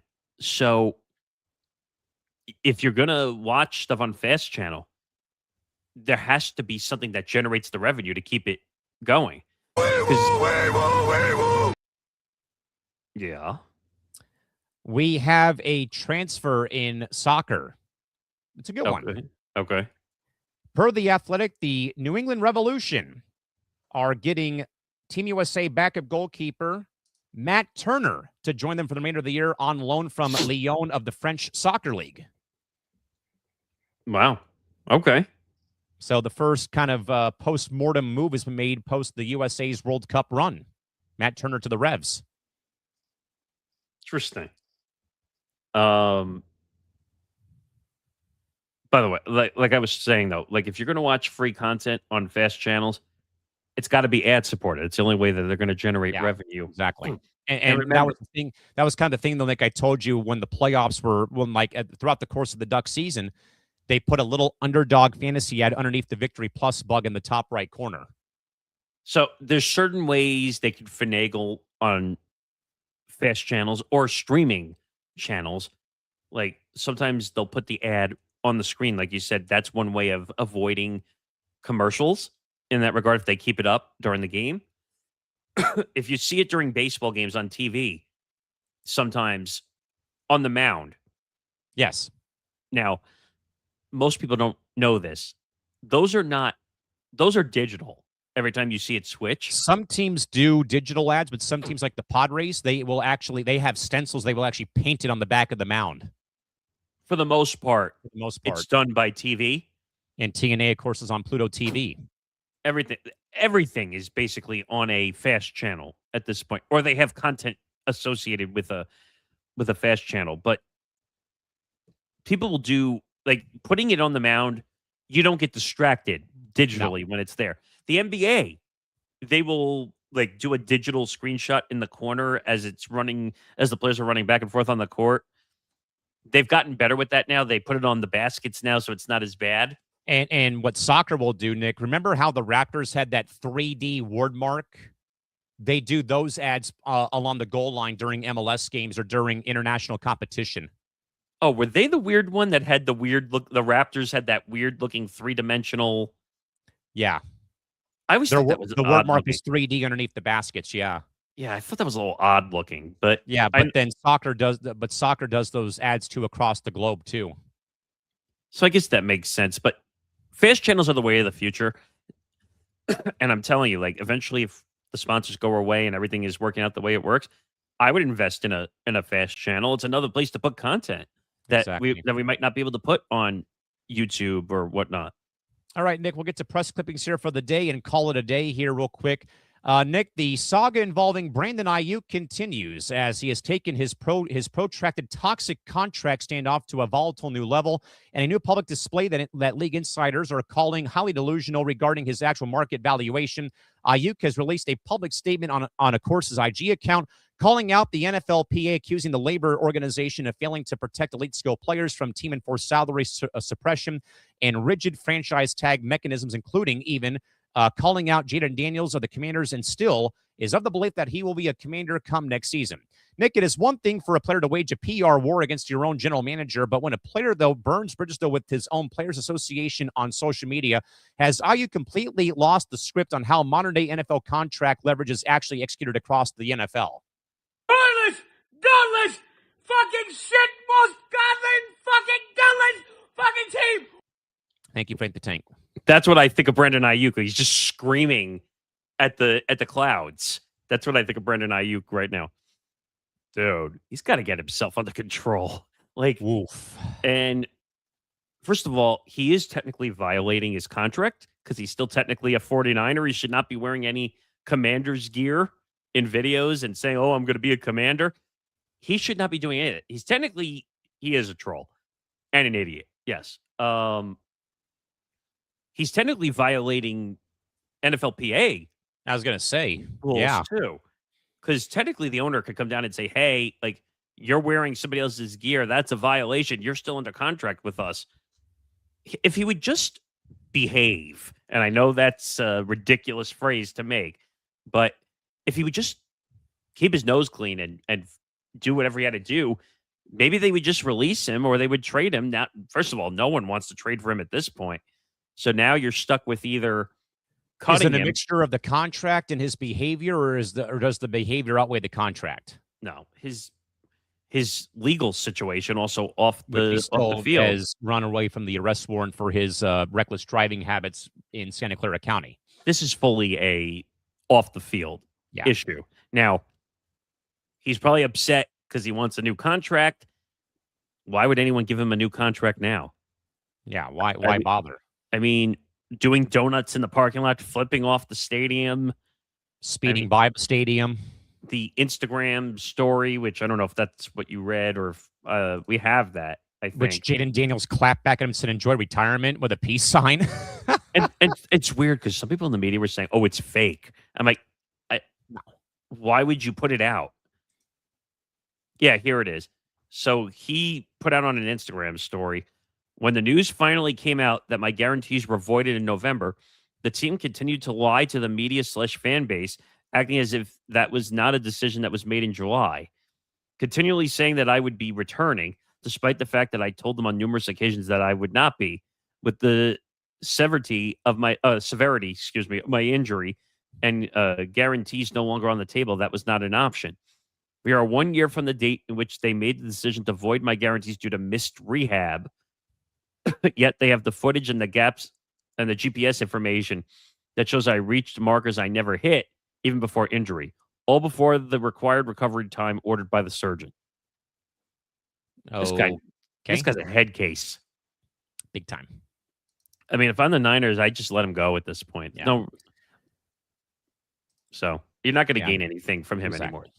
Nick, in a major victory for local metropolitan radio in audio programming, former beloved WFAN sports radio host John Jastremski and Sal Licata have officially signed the new deal with the Bet Rivers Network. The veteran New York sports duo are officially reuniting to launch a comprehensive daily New York sports podcast via both digital and video streaming, centering around tri-state sports gambling, fan culture, and team drama, backed by heavy promotional capital. Nick, this marks yet another example of elite New York radio personalities shifting to a pure gambling network feed. Is the old school terrestrial sports radio tower in New York officially dead, or can traditional stations survive when sports books are offering top talent massive independent paychecks like this? You know the answer to that one already. Radio is dead on arrival. Am I surprised by this? No. I told you last night that I'm sure it helped that Mike Francesa is at the Bet Rivers Network doing a podcast. Those two, Licata and Yastrzemski, both have relationships with Mike when they were all at WFAN. So this is not a surprise. I listened to part of the first episode yesterday, and I think it was what? Nick, we have a breaking news story that just came out about 18 minutes ago, but as a follow-up from yesterday. But very much stunning news out of the world of Team USA skiing today. Okay. TJ Lanning, who was best known for his downhill championships with Team USA, has died at the age of 41 years old with no cause of death released yet to the public. Really? Lanning was the world's top world junior in 2001, then joined Team USA in 2007 and earned 3 World Cup top 10 finishes. But after he had a devastating career-ending crash in 2009, he became a coach and helped mentor future U.S. skiers over the course of his career. Again, no details were released about his cause of death.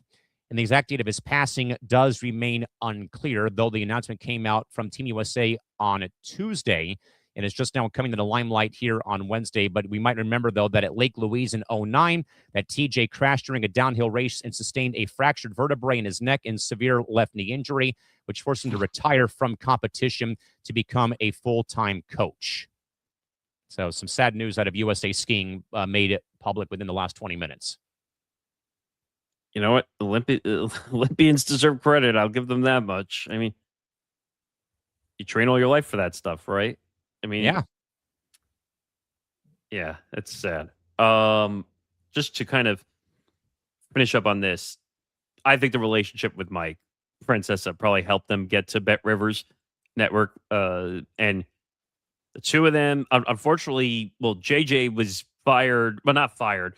He took a better offer from the Ringer at the time to do a podcast called New York, New York. Right. Which he ended up getting laid off, I think, not too long ago. Because they were kind of pushing, what's the word I'm looking for? Scaling back. Now, Sal, we talked about BT and Sal, which was the midday show on WFAN. BT and Sal got screwed because of a certain moron coming back to WFAN. Let me think about it. Craig Carton. So unfortunately, their show got pushed out. The show's going to be 3 days a week, Monday, Wednesday, Friday. And they're talking about expansion if it does well. You know what? Let's see how it goes. I mean, from what I understand, Mike's show is doing well.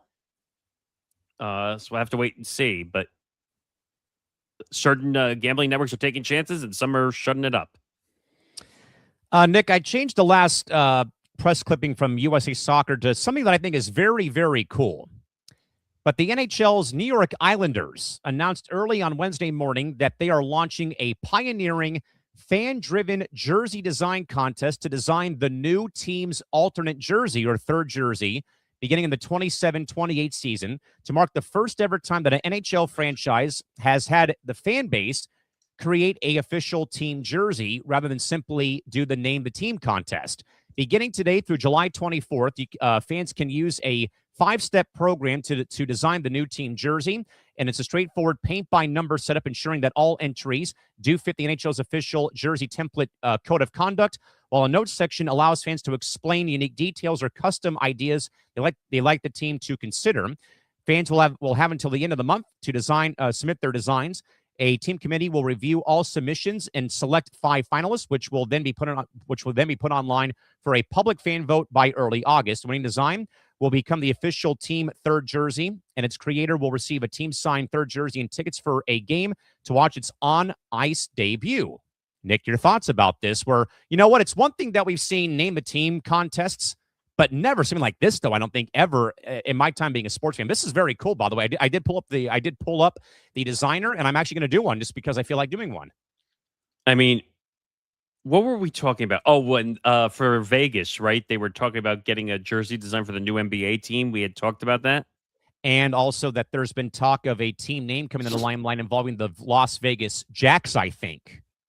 Well, I think I shared a story with you. Yes. Well, that was the name of the ownership group, I think. That included Colangelo, and I put the story in our Slack channel. Where was it?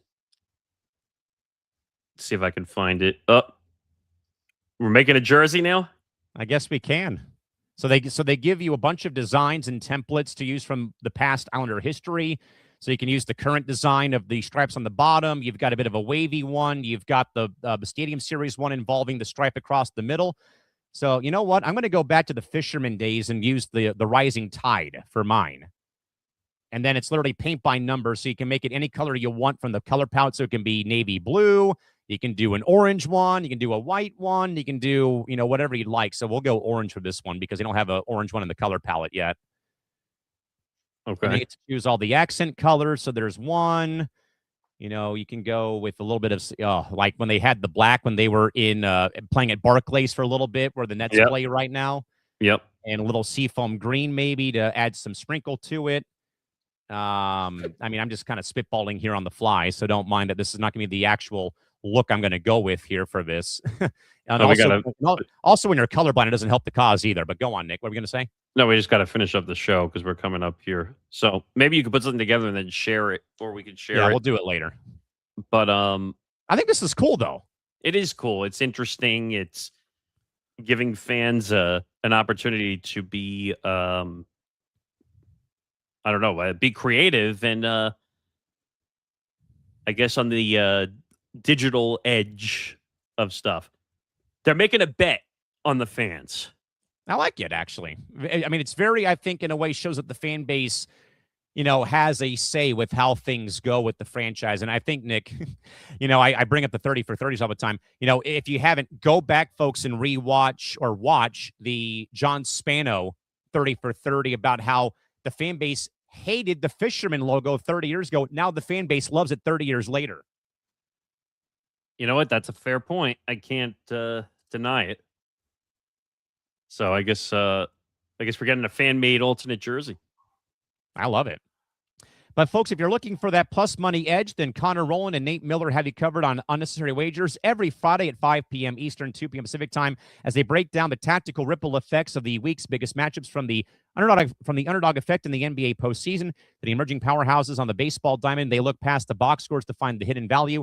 Gamble informed every Friday with Unnecessary Wagers only on the Into the Bench Network. Of course, go subscribe to the YouTube channel today at youtube.com/ETB Network. Go and do it. And also, go beyond the highlights with a personality-driven look at the games you love. Join Zambando for Bando's Breakdowns. It's going to be every Thursday at 3 p.m. Eastern, noon Pacific, live. Zan dives deep into the tape, focusing on bracket-busting collegiate performances, individual brilliance on the court, and the trending news that everyone else is talking about. Only on the Empty the Bench Network. Make sure to subscribe to the YouTube channel, youtube.com/ETB Network. Yes. At the final buzzer, Nick, from Shams. Yeah. Nuggets have waived Jonas Valanciunas. Okay, that's a smaller move, but he was a veteran, played well. Multiple teams are already jumping the shark to go and try to acquire him now from Denver. If you remember most of his days in Toronto, actually, yes. That's where he made some runs. But I guess that's pretty much it for the show, right? Yeah, we're past the 5 o'clock Eastern time window. Oh God, what is this? MLB is taking another swing at India. Okay, I'm gonna leave that one alone for now. Okay. Oh, that one last thing I saw. So FOS put out the full halftime show for the World Cup, for the final. And I know some of these. I don't know the bottom half. But the show on July 19th at MetLife Stadium, it's going to be Justin Bieber, Shakira, Coldplay, BTS. Huge show. And the other ones I don't know. Burna Boy, Gustavo Dudamel, and PS22 Chorus. I don't know those other three, but pretty big halftime show, which apparently the British channels are not even going to carry anyway. Shakira is to the World Cup like Mariah Carey is to Christmas. Yeah, but I would take Shakira over Mariah, probably. Why? Because her hips don't lie? Wow. Badooch.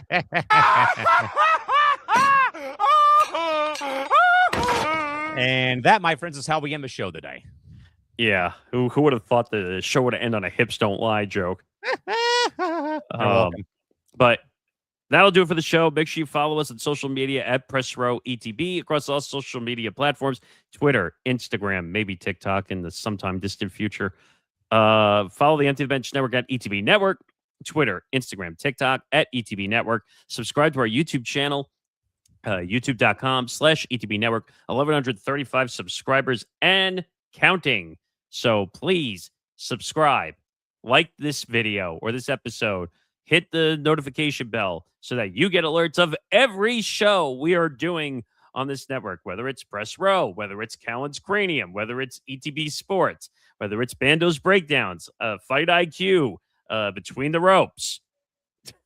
I love that you put that up there. Like and subscribe. We should use that more often, I guess. I was going to yesterday and I forgot all about it. it's just a weird spot for it to be in on the left. But yeah, check out all our shows. Make sure you tune in for special Fight IQ Puncher's Chance coverage at 2 p.m. Eastern for UFC 329. Conor McGregor's hopeful return. So hopefully. So don't miss it. All shows are back. Don't miss ETB Lounge on Sunday night. I don't know who's doing the show yet. So Not that I know of yet either. we'll let you know. But don't miss it all. We will be back with you on the 15th, July 15th, 2 p.m. Eastern, 11 a.m. Pacific. Try to get some guests. We've been on a roll lately. But we are at the official halfway point of the year. Oh, we're halfway there. That's crazy, right? My goodness. Just think about it. We're going to have to start preparing for the best ofs at the end of the year soon. Goodness gracious. What? As Tom would say, don't wish the year away, please. And I got to go back to work. I'm like, Tom doesn't want to be around children again for a while. Well, and he works very hard, by the way. It has nothing to do with that. But that'll do it for the show. He's Callan McClurg. I'm Nick Morgasen. Back again for another 3-hour extravaganza next week. But until then, have a good week, everybody. We will see you next time.